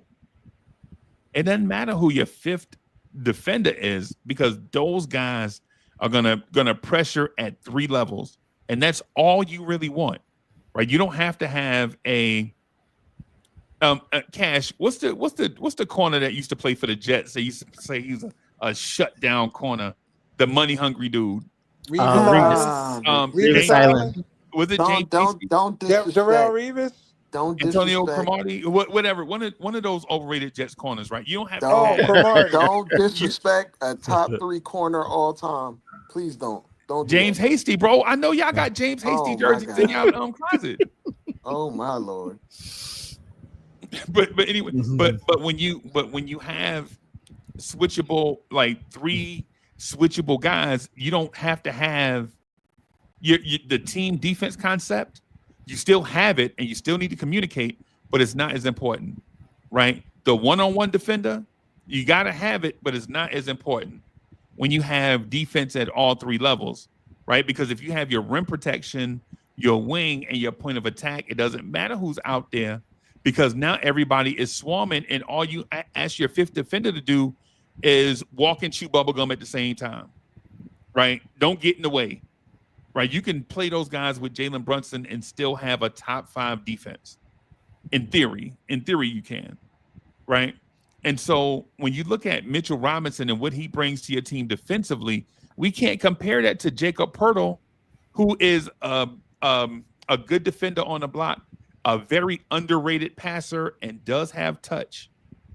The only thing that Jacob Poeltl doesn't do is go to the spa to get shaved, because he looked like a caveman out there at times. Like, Jacob Poeltl, you ever heard of a haircut? You know what a haircut is? Like, so it's like what Mitch does versus what Rudy Gobert does is, while Rudy Gobert is elite at the rim, right? When you get him out in space, he's like Bambi out there, right? When you get Mitch out there, Mitch can legit guard these elite wings out there on the perimeter. And I'm not making this up as a Knicks fan. You've seen it with your own eyes. You saw Mitch lock up Halliburton, who hit that Hail Mary shot over Mitch in game 1. Y'all know, and 99% of the other universes out there, that shot Halliburton hit doesn't go in. We just happen to be in the 616 universe, right? Where that shot hits back iron, goes 20 feet in the air, and come down in this straight net. And Halliburton is acting like he splashed it from 35 feet like Steph Curry, right? Mitch guarding point guards at the end of games. Mitch guarding Jason Tatum's at the end of games. These things matter, right? Because you're not putting Rudy Gobert out there. You're not even putting Wemby out there. You only have one guy that you can do that with. That's Mitchell Robinson. That means he has a unique skill set that other people that play his position don't have. And so while it seems like I'm banging the table for Mitch, maybe I'm banging the table for Mitch. Right? The thing, man, a defense with Bridges defending wings, OG defending wings, and Mitch being switchable because Deuce can guard the point of attack. Now your defense looks different. Right? The only reason why we didn't see it as much this year is because Mitch was out. To y'all point, Mitch was out most of the season, right? And Tom Thibodeau didn't have a unique enough offensive skill set in order to take advantage of athletic guys. And I don't know what it is with Tom Thibodeau and athleticism, but he just don't like it. He chose strength over athleticism. Right? He chose dudes that are like 215, 220 over long athletic guys that are around 205. He chose that. And the basketball minds in the chat, on the panel, and that just watch Knicks overall, they know the rest of the league was generally looking at long athletes that could do multiple things. And we were, under Tibbs, we were looking at dots that were good at one thing. Cash, am I wrong? You have a point. You're right, but would you, if you're an NBA GM, do you bet your job on it? On Mitchell Robinson and big money? Being healthy. Yeah, see, the thing is health is you can't base your future on anyone staying healthy. You can never guarantee it, but if something goes wrong, there's something to say, hey, that's a fluke. If Mitch got hurt next year, that's not a fluke. That's just normal operating procedure. The Celtics won a championship with Porzingis. Yeah. And he had a certain skill set that he could dominate other bigs with a certain thing that he did. the Celtics picked up his contract and extended him, I believe. Right? And they won a championship with it. And now that their championship window seems to be whatever it is, they traded him. They moved him. I think anybody can be moved, bro. Mm-hmm. Well, that's true because Luka was moved. So yeah, that's proof right there. Yeah. Yeah. But the one thing I will say, if they do get rid of Mitch, they're gonna try to get someone who's like Mitch. You know what I mean? They're just gonna say, "Hey, we're just gonna scrap defense." No, I think if they get rid of Mitch, they're gonna have to get someone maybe not the same skill set, but someone who's defensive. Bro, I think there's a world where if you bring in Ben Simmons and have your closing lineup be Deuce, Ben Simmons, Mikal Bridges, OG Anunoby, and Mitch, that might be the best closing defensive lineup the Knicks have ever seen. Ever? Yeah. There was a time where the Knicks used to close with J.R. Smith. You remember that? Mm-hmm. Yeah. I mean, we were closing games with R.J. Barrett, so. Yeah, we closed games with R.J. Barrett, bro. Yeah, iHeart's getting so much hate. Man, I was gonna say we used to close games with Langston Galloway. I mean, Alexis Fed. Yeah. Tony Douglas. Yeah, I remember Langston Galloway, Tony Douglas. You remember that? Yeah. For that reason right there, Torrey Murray, for that reason right there, I think the Knicks are gonna focus on a championship season and not like, a 4-year presidential type run. Yeah. Jose Calderon. Yeah. Pablo Prigioni. Oh, but he was good, man. Defensively, man. If we had Prigioni in his prime, oh my goodness. Right. We got him at the tail end of his career. Imagine him in his prime, man. God. Yeah. Man, I wish we could have snatched him from Minnesota, but obviously it didn't work out. Yeah. Logistic. Dre mentioned something earlier in the live stream about coaches uprooting their families and making a lifestyle change and things of that sort. When you're an assistant coach, when it's not huge money, I think it's probably best just to stay where you at.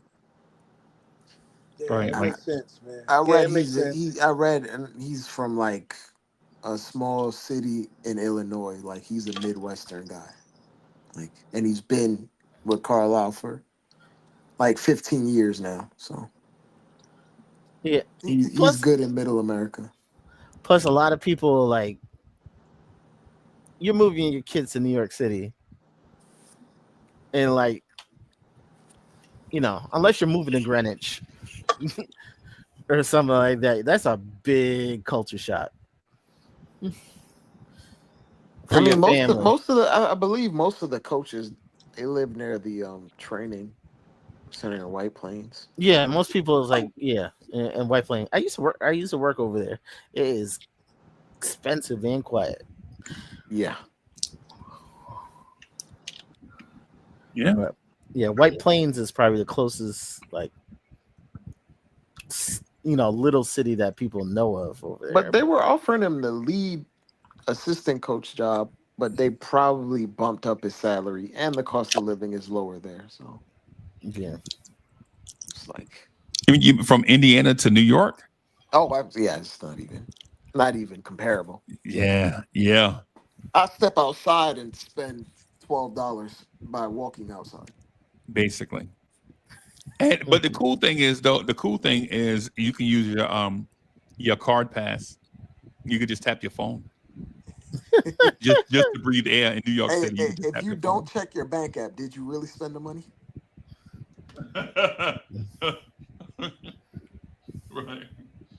Right. Oh man. Yeah. You can't have kids. Like I think it would be tough for someone with kids to like You'd totally have to be a no change your whole lifestyle. Like unless you're making the big bucks. yeah. But if Bro. you're making, I don't know. I ain't gonna front, bro. I ain't gonna front. Somebody told me that a pizza pie in New York City is $34. Oh, series. Yeah, they'll play the new spot series. Yeah, $40 for a pizza pie. For cheese pizza. I tell them, y'all look, yeah, man. We lucky this channel is rated G because man. I mean, but the and you gonna wait you gonna wait 3 hours for it too. The regular mom and pop, you can get a large pizza for like 20, huh? $20 for what? A large pizza for how much? 20. 20 something. $20. You said that mad casual, like yo. I mean, it's been about $20 for like a while, 8 years now. For $20, we can get like 2 large pizza pies for $20, bro. 2 of them. Well, where I live, a pizza pie with like 2 toppings, $31. Freezy live in Golden Corral Central, so. You live in Golden Corral? He live in the South. Like all he gotta go is Golden Corral. He good. yeah, but if you notice when you leave the city and you come down south, people backs be big as hell. Like, because everything is at the same place. You walk around and see a 400-pound dude, you be like, hey, what's up, dog?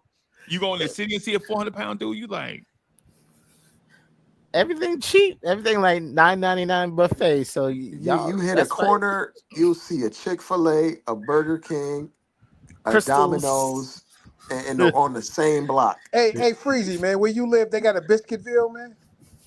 Hell yeah. Oh, let me tell you something, man. Biscuitville, let me put y'all on game, man. It's worth it, man. When you walk in, if you see a lady dressed in white with a bunch of flour on her, it's on and cracking, man. Go and get you them biscuits, man. With just some marry meat it, bro. and some cheese. Oh man, get a little sprinkle, a little honey on it. Oh man, This Mocha gonna call herself elbowing me. Like that lady that it ain't the same lady, but there's a lady in the one we got. She walked by the table and she was smelling like that honey butter that they put on the biscuits. And I was like, hey, psst, psst. What you doing for the rest of your life? Like legit, like I'm proposing to her, and Miss Mocha gonna elbow me. Like, you gonna do that with me sitting right here? Yep, she smell like honey butter. Man, everything come with sweet tea down south. Yeah. Oh, you talking about diabetic shock, man? That ain't sweet tea. That's diabetic shock. You drink everything that, come with sweet tea. You start convulsing, man. But I tell you, man, it's some good eating down there. I know. I'm going to be heading down in a few weeks and enjoying me some good old food, man. Yeah, man. No, yeah, man. And then I heard a pack of cigarettes in the city cost $18. Yeah, absolutely. Hey, Dre, how you $18? Yeah. On New York City, buy 6, so I don't even know. New York City is definitely like $20 back. I don't know. Yeah, New York City the taxes on them cigarettes is crazy. Yeah, man. Yo, $18 for a pack of Newports, bro. Yo, cigarettes is about $1, almost $1 a piece, bro. Lucy's $1? They be selling them Lucy's. That's. Yo, Nick Yak said an egg sandwich without coffee is $8.50. Mm-hmm. Yeah. Oh yeah, man. If you going to the bagel shop, oh yeah, man.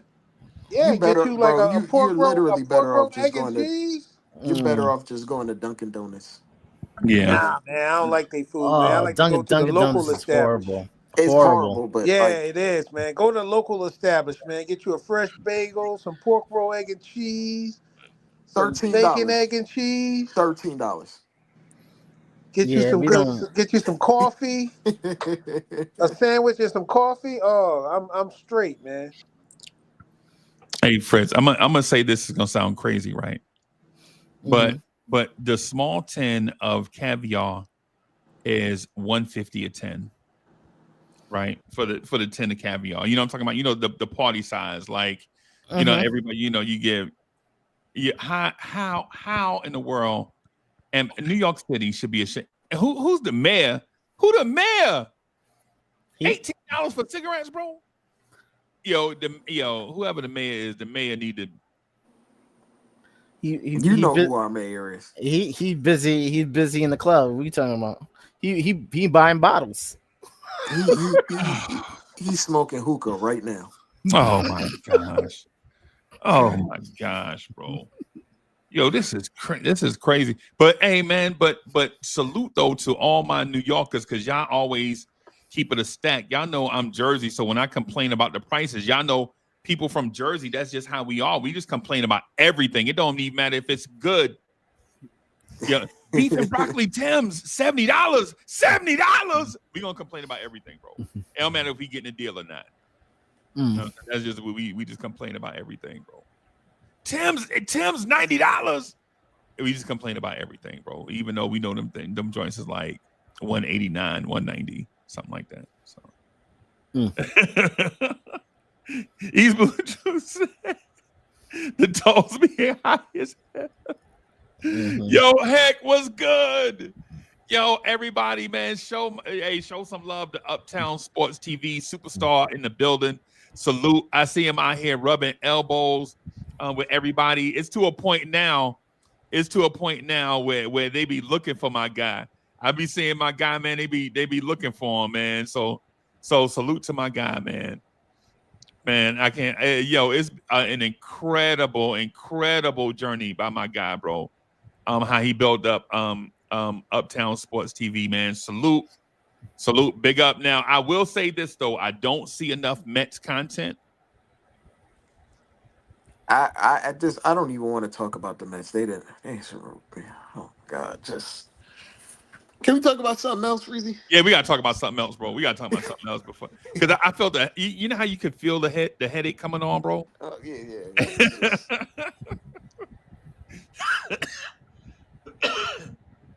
Yeah, Heck said, man.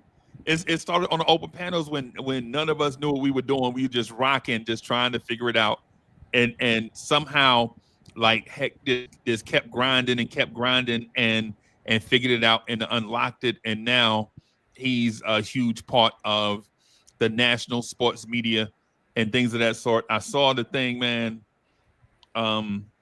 I saw a thing where like dudes were just walking up to him, like just wanting to talk to him. I was like, yo, he done made it. Yeah, he done made it, man. Yeah, my man done made it. And I'm proud too, man. I be bragging like, yo, nah, that's my guy right there. They be like, where you know him from? I was, I just bumped into him somewhere. That's my guy right there, man. Hey, Heck, much love, bro. We gotta get you on Echo and Essence though, because we gotta talk about, if you can, we got to talk about some geopolitical wrangling and stuff. So we got to talk about some stuff. And so Heck says we got the Mets show every Thursday with the fellows from WFAN, Al Citron, Anthony Gallo, and whoa, okay. Yo, I gotta check it out, bro. If you ever need a Mets fan that don't know nothing but is real passionate, I'm that guy.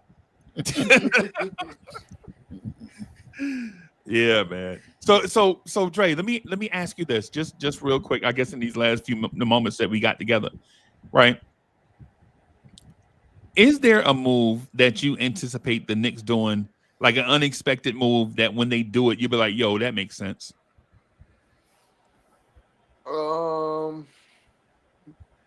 If Mitch doesn't decide to take an extension, they will move him. Is that unexpected? I don't know if that's unexpected, but it goes by their actions. This front office's actions. If you don't sign for a figure that we like, they get you up out of there. for something that they can control going forward. So that's my guess. Is that or are they? Let me ask Fritz this. Fritz, because based on what Dre said, do you think that's a fair and respected practice by the Knicks front office? Yeah, it's fair. It's like I'm not.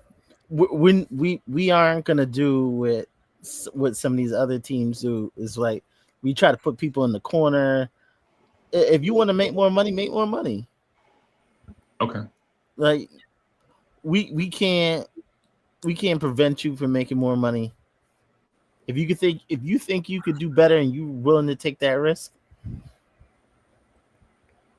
go ahead and do it. Okay. Okay. Because the worst thing you can do is think you good, and then next summer you begging Mitchell Robinson to take $20 million a year, and then someone like OKC did last time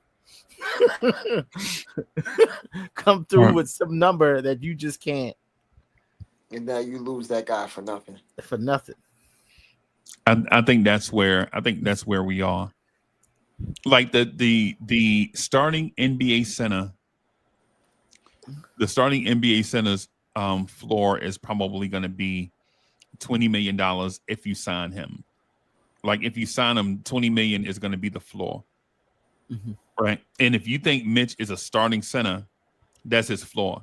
Now here's the thing: if you think Mitch is good, then is his floor not $25 million? And then if you think he's unique, like if you think you can't find his skill set anywhere in the NBA for a player of his position, then what do you pay him?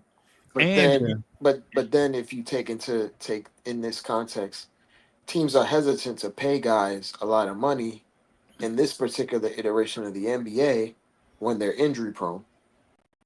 Because if I'm going to go into my first and second apron for a guy that might not play 45 games this year, teams will be hesitant to even give that guy 25. And teams would include the Knicks. Right. Because I could tell you the Knicks are paid if Walker Kessler, they got Walker Kessler, they'll pay him 20. Hey, Walker Kessler don't impact winning, bro.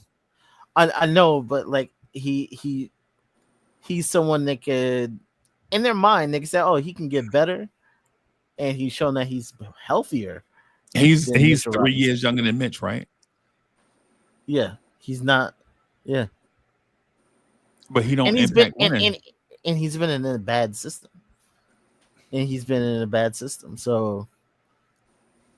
So he's not a difference maker then. So being in a bad situation and you can't make it better means you're not a difference maker. It's been complicated over there in Utah. It's a mess in Utah. Now, I agree with you. It's been a mess in Utah, but I think the Knicks are absolutely pay Walker Kessler more than they would pay Mitchell Robinson. Even though Mitchell Robinson has come through in the playoffs, they would absolutely pay Walker Kessler more than they would play Mitchell Robinson. I'm gonna disagree with you on that one, but not because of what it's because I'm a Mitchell Robinson homer. Now I'm not in the Mitch hive now. Don't get it twisted. The Mitch hive believed that Mitchell Robinson was born in the heart of a sun, and then he walk on water to get to work. Right? I'm not saying that. I know Mitch is special. I'm gonna leave it at that. Right? I'm gonna just leave it at that. Like I'm not getting ready to go all in Mitch hive. Like Mitch can't do no wrong. Right? What I will say though is I do think you don't often see 7-footers that play center move the way Mitchell Robinson moves. I'll just say it that way. Does Walker Kessler? Is Walker Kessler a good player? I think so. I like Walker Kessler since he was at Auburn. I like Walker Kessler. We have some disagreement in the chat. Right. Yeah. Who's better? Right. Yeah. Are we talking about is Walker Kessler better than Mitch? Is that what we're talking about? Yeah. Is Like, Walker Kessler better than Mitchell Robinson? What does Walker Kessler do right now that makes him better than? What makes Walker Kessler a? They're very similar. Even if Walker Kessler, even the free throws is bad as Mitch. Even the free throws is better than Mitch. I think minutes. He's shown that he could play 30 minutes a game. If Mitch played for Utah with their current roster, would Mitch play 30 minutes a game? Nope. I would venture to say that if Mitchell Robinson was on that roster right now, he'd be their second best player. Mitch has never played 30 minutes a game. Yeah. Mitch's highest minute per game? 25. 27. I think 27 is his absolute highest. I think that's a red herring. The number of minutes you play doesn't equal production. Trust me, bro. I'm gonna say something a little risque, right? Yo, anybody in here ever had relations? If you ever had relations, sometimes you think what you can do in 45 minutes can be done in 8 minutes. Right. And Mitch is that guy. Mitch is a guy that legit, I think, regardless of the number of minutes played, you know what I'm saying? You could probably, Mitch's value is not in stat collection. It's in impact. And we saw it. Right? We saw it. Right? Like legit, there is no way you're going to let Walker Kessler guard Tyrese Halliburton on the last possession of a game. There's no way. I'm not letting Mitch guard him either. Yeah, hey man. I mean, it's the lesser of two evils, but it's still a bad proposition either way. Yeah. Yeah, I would, I don't know. And I like Walker Kessler. I liked him when he looked like. When he was at Auburn, he looked like the president of the United States when he was at Auburn. Like he was going on that road to be Joe Biden or Donald Trump or whichever president you like. Right? That's what he looked like. Then he goes to North Carolina and he struggles at first and then breaks out. Right? Because if he didn't have those early struggles at North Carolina, if he had just been great the entire season, he might have been a top 5 pick. Right? But he had to struggle. And the struggle was real. And so, he winds up in Utah, he struggled. He goes to Utah. I mean, I'm sorry. He's drafted by Minnesota and then he's traded to Utah in the Rudy Gobert trade. Mm-hmm. Right. And so when you look at him, you're like, nah, he's good. He's good. But in Utah, where there are no ramifications, so to speak, he can just go out there and play. That's not fair though, because Mitch had no ramifications his first 3 years at all. Yeah. There were nothing at stake for Mitch when he played his first 3 years. Right. Duly noted. I mean, but also Mitch has never averaged double-digit anything. Okay. And you had a year where Walker Kessler averaged. I think it really comes down to how much do you value offensive rebounds. If you value it highly, you pay Mitch whatever you want to pay him. If you're so about it, if our philosophy is, hey, we're gonna be so efficient on offense, why the hell would I need 4 offensive rebounds? He's not even gonna get 4 opportunities to get 4 offensive rebounds.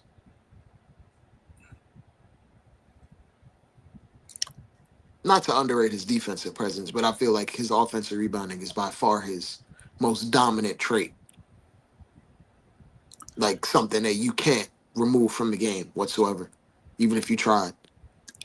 Bro, I'm gonna say this about Mitch, and I'm gonna sound like a Mitch homer. And if I'm the only person that like Mitchell Robinson, Mitch is so what? Freezy. You shoot free throws better than Mitch. Yeah, I shoot free throws better than Jalen Brunson. This Uncle Freezy you talk about. I'm from Jersey City. I'm not gonna lie. I played basketball Freezy. at Dickinson, bro. Jalen Brunson might be the worst 80% free throw shooter I ever seen in my life. Like, you see the box score, he says it's 83%, and it's like, ain't no way, bro. He really like 72. That thing be lying. Yeah. Jalen Brunson is getting those the non-green light free throws that go in. You like the one that hang on the rim for like 3 seconds. How did that go in now? But the thing about Mitch though is this is one of the things that for the Mitch haters I want to put out there. For Mitch to screen 32 to 40 feet from the rim and still get you 4 offensive rebounds is bananas. Well, he gets a lot of those offensive rebounds because they be using Josh as the screener over 40 minutes of the game instead of using your actual big. Yeah. That's why. And then Mitch be under the baseline, boxing dudes out from out of bounds.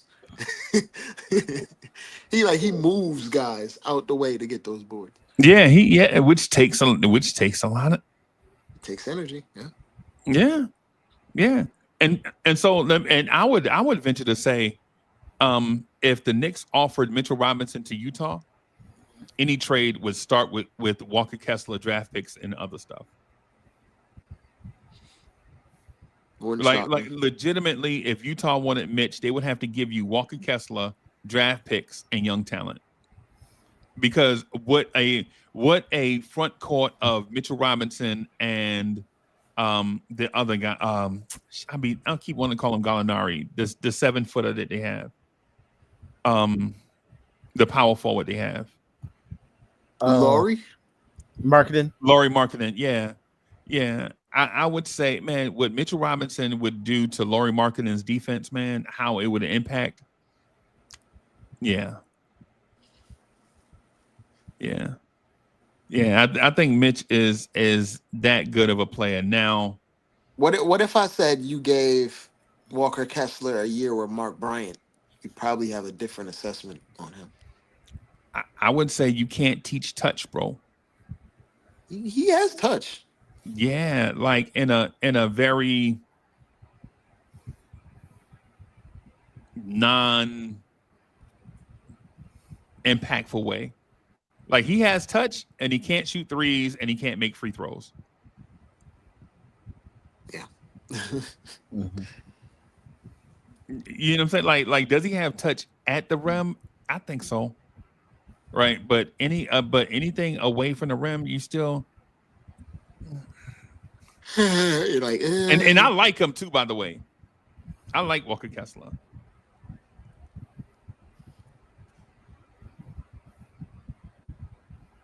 Can't knock it. To the original question, I don't know if the Knicks have a surprise move that they can do that after that move is done, you'll be like, hey, that move made sense. I don't think that move is out there. I don't as the roster is currently built, man, there's not a lot to dislike. So yeah.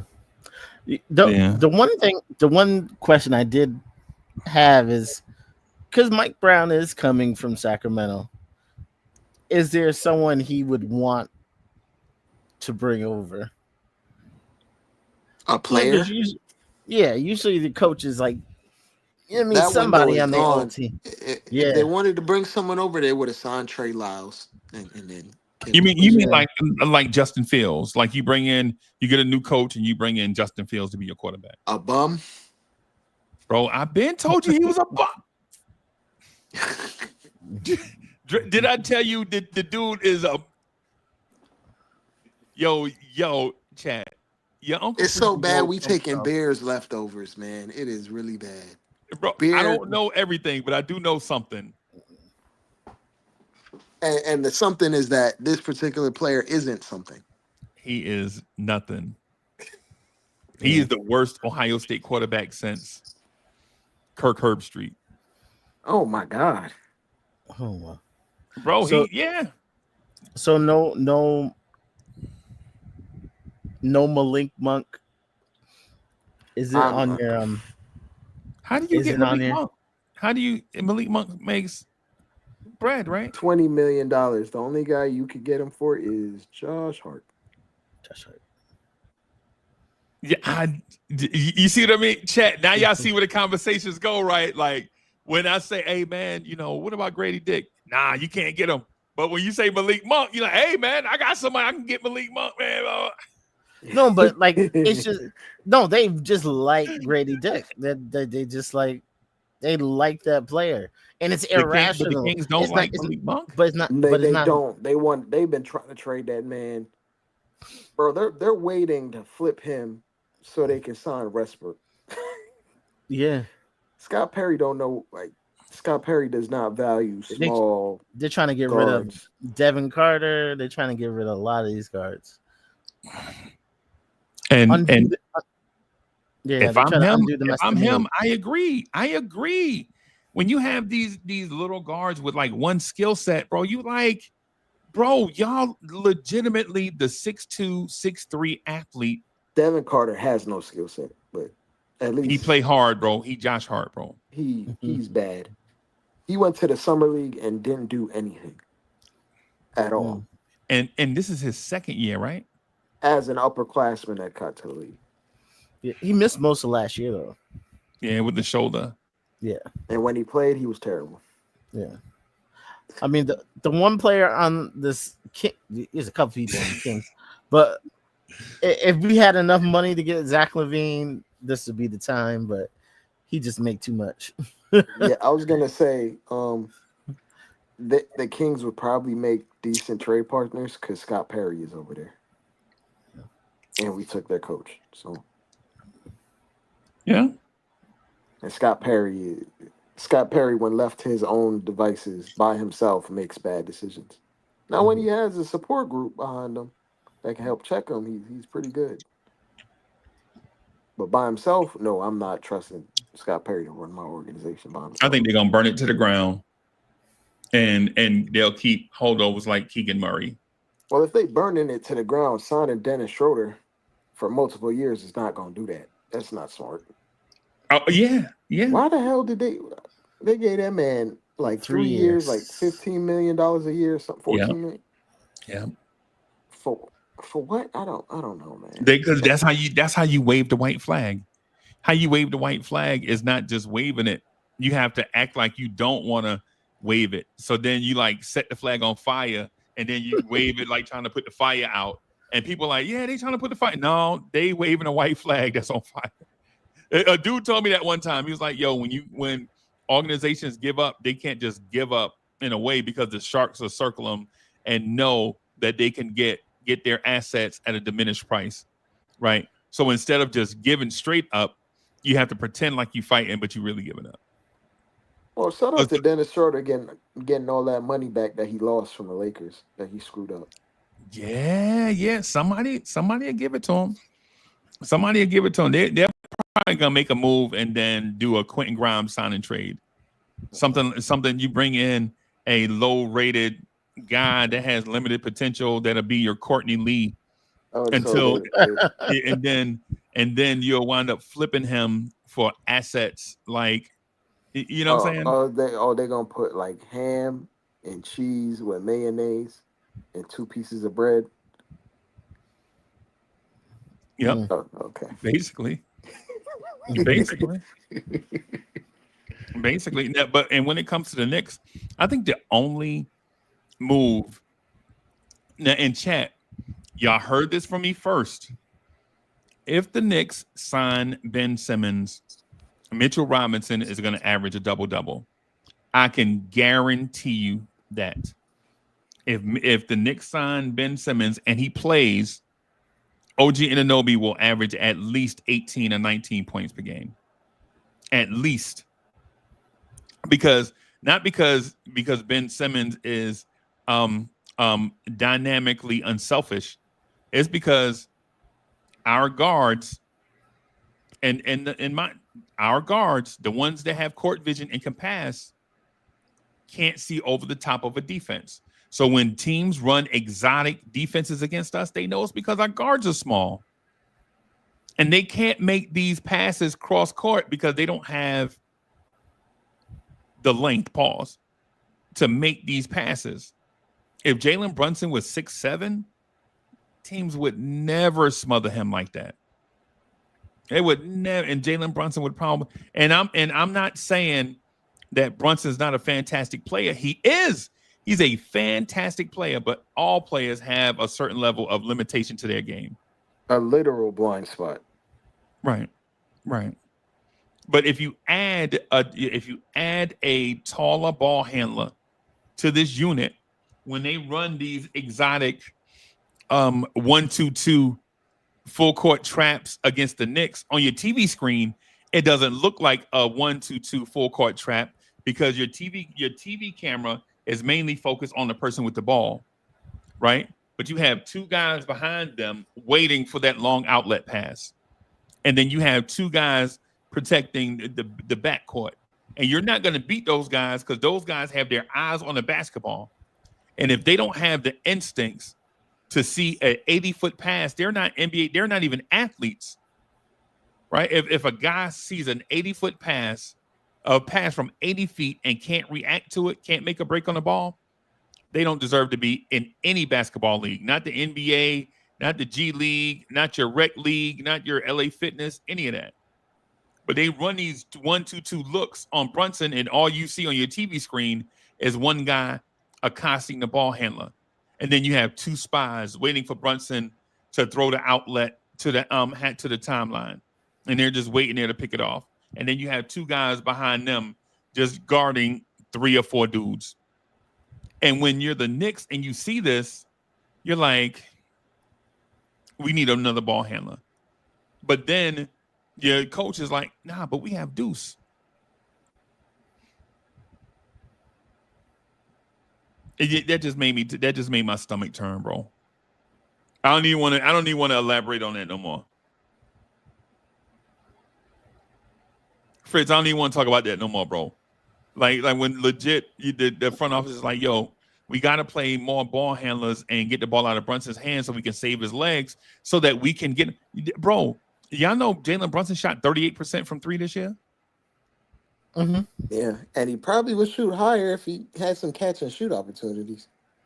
Yeah, but you can't get those though, bro, because nobody else is able to make the defense be honest. And one of the points Dre made, I think Dre made a point, I'm going to say years ago, but I'm going to say last year because I can't remember exactly when.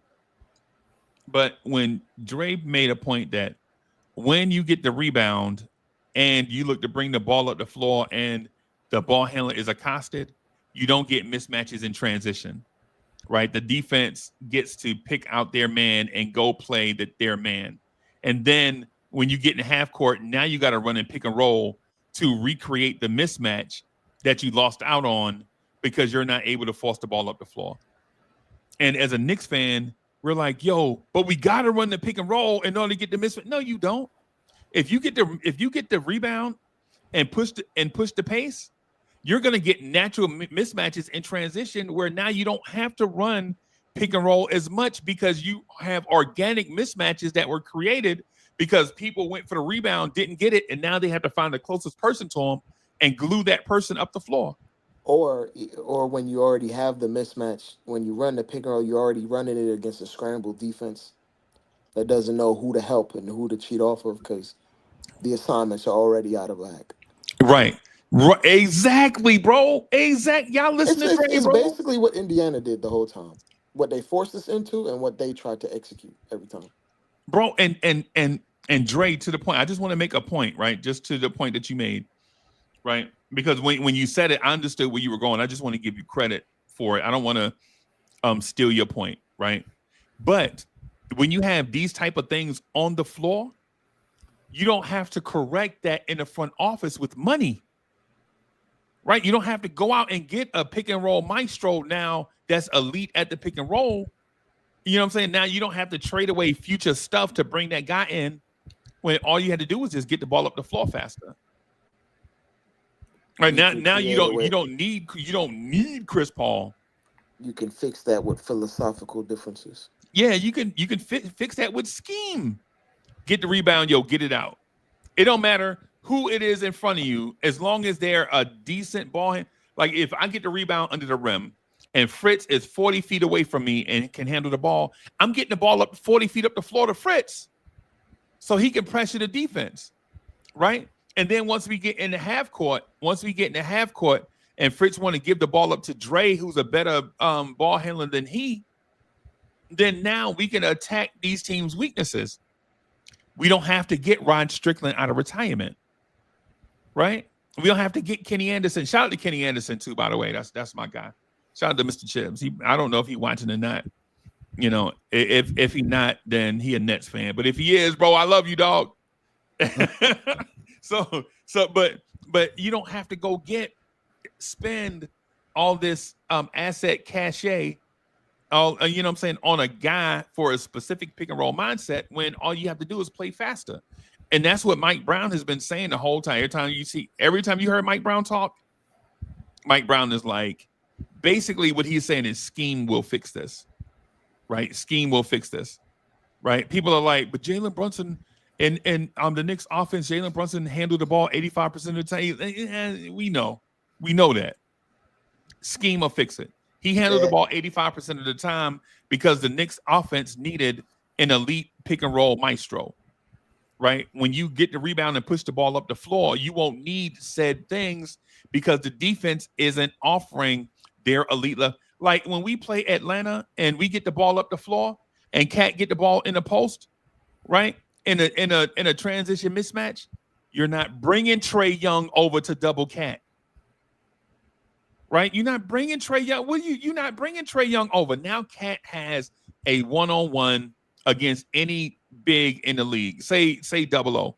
Now you got Cat versus 00. And you already know what Cat gonna do to 00 because you've seen it. I think Cat had like 50, 40, and 30 against that dude, bro.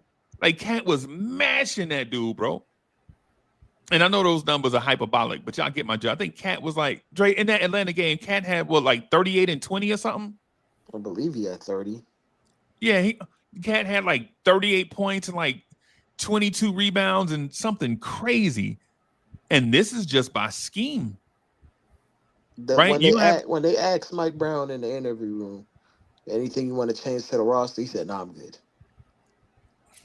Leave it how it is." Yeah. Yeah. The other thing, real quick, Fritz, before we get out of here, bro, just want to say, thank you to Fritz for putting out good content on the NBA Economy Show. If you haven't seen the Scoop Beat interview, make sure y'all go check out Fritz on the NBA Economy Show. Fritz legit was getting that dude uncomfortable, which I didn't think Fritz had the nerve to do it, but Fritz is a different dude. Yeah, Fritz is an animal thug when he in cages. For those that know New York hip hop, right? Oh no, we still cool. He sent me a article today, so that I guess they used a snippet of the interview in a Sports Illustrated article. So I think, that's awesome, bro. That's what's up, bro. Cool. Yeah, and Fritz made that man put on a suit and tie in the summertime. I was like, yo, what the? Fritz play no game. Fritz don't play no games, man. But yeah, so I wanted to salute Fritz for that. I also wanted to say schematic things can be fixed by Mike Brown, and everything doesn't have to be personnel. So some of the things that we saw were shortcomings on the floor can be schematic fixes, and then other things you do have to use your cap space on. And so for those things that we'll have to use cap space on, we don't know what those things are yet because we don't know what the schematic things adjustments are. Y'all got anything else? Y'all got anything before we get out of here? I'm sorry, I was a chatterbox. Chatterbox, not a chatterbox. Everybody was a chatterbox. We it seems we hit all the angles, man. We're just biding time. But I'm glad football season's around the corner. Something to distract me with. I'm not. I mean, the Jets season is probably going to be over before the Knicks play, but it's a distraction. Mm-hmm. The Bears might not win a game this year, bro. Hey man, it's looking real rough for Caleb in practice right now.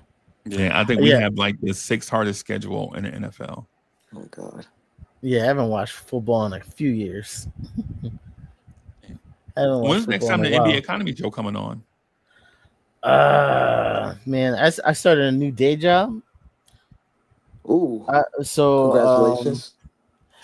Yeah, life is lifing. I think maybe tomorrow. I was thinking about going today, but maybe tomorrow. Hey man, DM me whenever you want me to pop in. Oh yeah, definitely. Man. Yeah, man.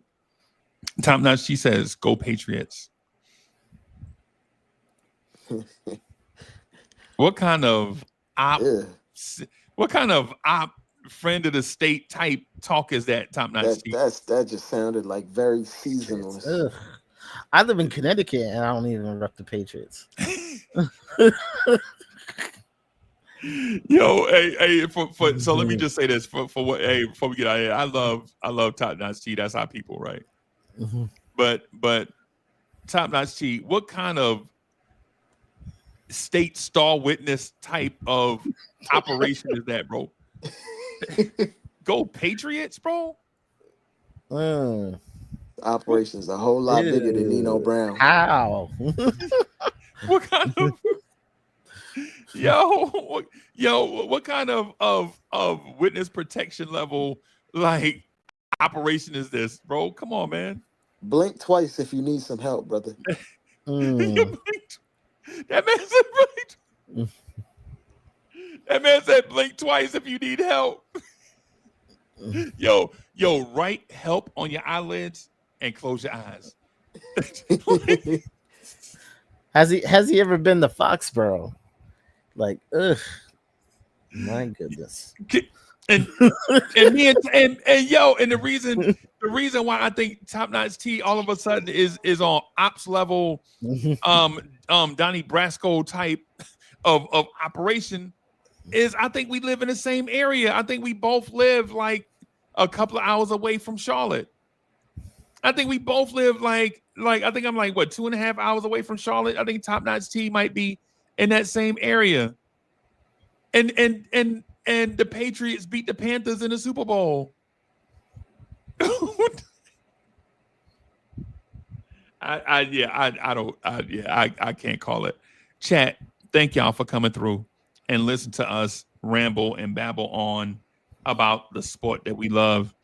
Thank y'all for accommodating us as we talk about on the floor basketball, front office basketball, scouting, analytics, all these type things, man. We appreciate the fact that y'all came in here and rock with us, man. Hit that like button. So our goal here, and it's gonna sound crazy, but our goal here is to get to 250,000 subscribers. And so if you like the content, right? If you like the content, if you want more of a certain thing, come back, participate, hit the like button, subscribe to the channel, and do all those things that help channels grow. Fritz, you got anything before we go? No, that's it. Like I'm just hoping this Ben Simmons hostage situation resolves itself soon, so I can get on with my summer. Oh wow! Your summer is hinged on Ben Simmons. You know, no, because like it's the NBA economy show. Everybody's like, "Oh, so what's next?" It's like, man, this is like every dollar spent has to be accounted for. Yeah. Yeah. It's like, and if that don't happen, like, how do they go forward if that don't happen? It'll be talking about assistants and If that doesn't happen, it's Landry Shamet time. That's all it is. Yeah. And just one other thing too to that. Hey y'all, if y'all hadn't figured it out by now, championship level teams have boring summers. So if you want the Knicks to be a championship level team, this is what summertime is going to feel like every year that we chase championships. So, or for the most part, they have boring summers. They don't have major shakeups. Yeah, we already had our shakeup. Yeah. Yo, the Hornets played preseason across the street. Okay. Bet. This is a bet. Right? This is a bet. But when we get up, bro, we got to have a good time. We got to cut up, man, and have some fun, bro. That's my promise. Like when we get together, we got to have a good time. So nobody wants to go to the Hornets. Yeah, except me. I love, man, No, I like NBA players. No, nobody wants to go to the Hornets. Yeah, as a fan, bro, Fritz, just see, you see how y'all be getting me talking, bro. Like Fritz would just throw something out there, like, hey, I'll be like, Fritz, I should have been sleeping like an hour ago. but the thing is, when I go to Hornets games, bro, I spend like maybe $350, $400, right? And I'll be in the media area, right? And yo, like all them pictures I be posting, like of Baron Davis and Muggsy Bogues and like these dudes like just walking by me, hanging out. Like, y'all remember the Lawrence Tears champion debate belt? Remember the white, the camouflage belt I used to rock? I took it to the Charlotte game, and Muggsy Bogues and a woman, she was so fine, bro. Muggsy Bogues had a chick. She's like 5'10". She was so fine. But anyway, I paid like $350, $400 depending on whatever. Y'all know ticket prices, they up and down. But bro, Fritz, I don't know if Dre, I don't know if y'all like to eat or not. I like to eat. I like food, bro. Sustenance. Yep. Yeah. Well, not at the Charlotte game, bro. At the Charlotte game, chef gonna be like, "Hey, Mr. Fritz, man, how you like your steak?" Like he asked me, like, how I like my steak, and I was like, "Plenty." You know what I'm saying? So, man, food be fed, bro. So much food, so much drinks, bro. Like legit, the station where you can go get your, if you like alcohol a little bit, if you drink a little bit when you out, like to have a good time. Man, $350 is nothing for what you get, bro. And I mean nothing. And that's every time I go to Charlotte, bro. Every time I go to a Charlotte game, bro, except when Jay Boogie want to sit down close. The only time where I don't. Jay Boogie in those mayor seats. Yeah, Jay Boogie and I don't blame him because you be right. That's how I met. That's how I met Allen Houston and Del Curry. Like legit, I was talking to Allen Houston and Del Curry was walking down the stairs to talk to Allen Houston, and I'm right here. And Fritz, you know what I told Del Curry when I saw him when he was walking downstairs? I was like, "Hey, I know you. You used to play for Cleveland." And he laughed, right? Cleveland. I was like, "Yeah, I remember that." And he's like, "You remember Cleveland?" Yeah. And then I turned around to the fans. I'm like, "Look at this, y'all. 3 of the greatest shooters of all time in one place. How about that?" And then looking like, well, who's the third best shooter? Dell or Allen Houston? Whichever one of y'all want to be third, bro. I know it ain't me. You know, in my mind, I'm the greatest shooter ever. But anyways, thank you, everybody. Dre, you got something before we get out of here, bro? No, I ain't got. You want to say let's bro. go Jets? Oh man, why you be reminding me that team exists? Be reminding me I have an allegiance to something that don't love me. Bro, it's Stockholm syndrome, bro. It's me and the Mets, bro. Me and the Mets. It's Stockholm syndrome, bro. Oh my God. How do you love your abuser? you out here loving your abuser. But I love my abuser. But he keep giving you a black eye every day. I love the Mets. Stockholm syndrome, bro. You don't know no better. Yeah, I can't help it, man. My heart is absolutely in the wrong place, but it's 100% pure love. So, all right, everybody, we're gonna get out of here. Thank y'all for hanging out with us. Peace, everybody. Peace. All right. Fritz, you got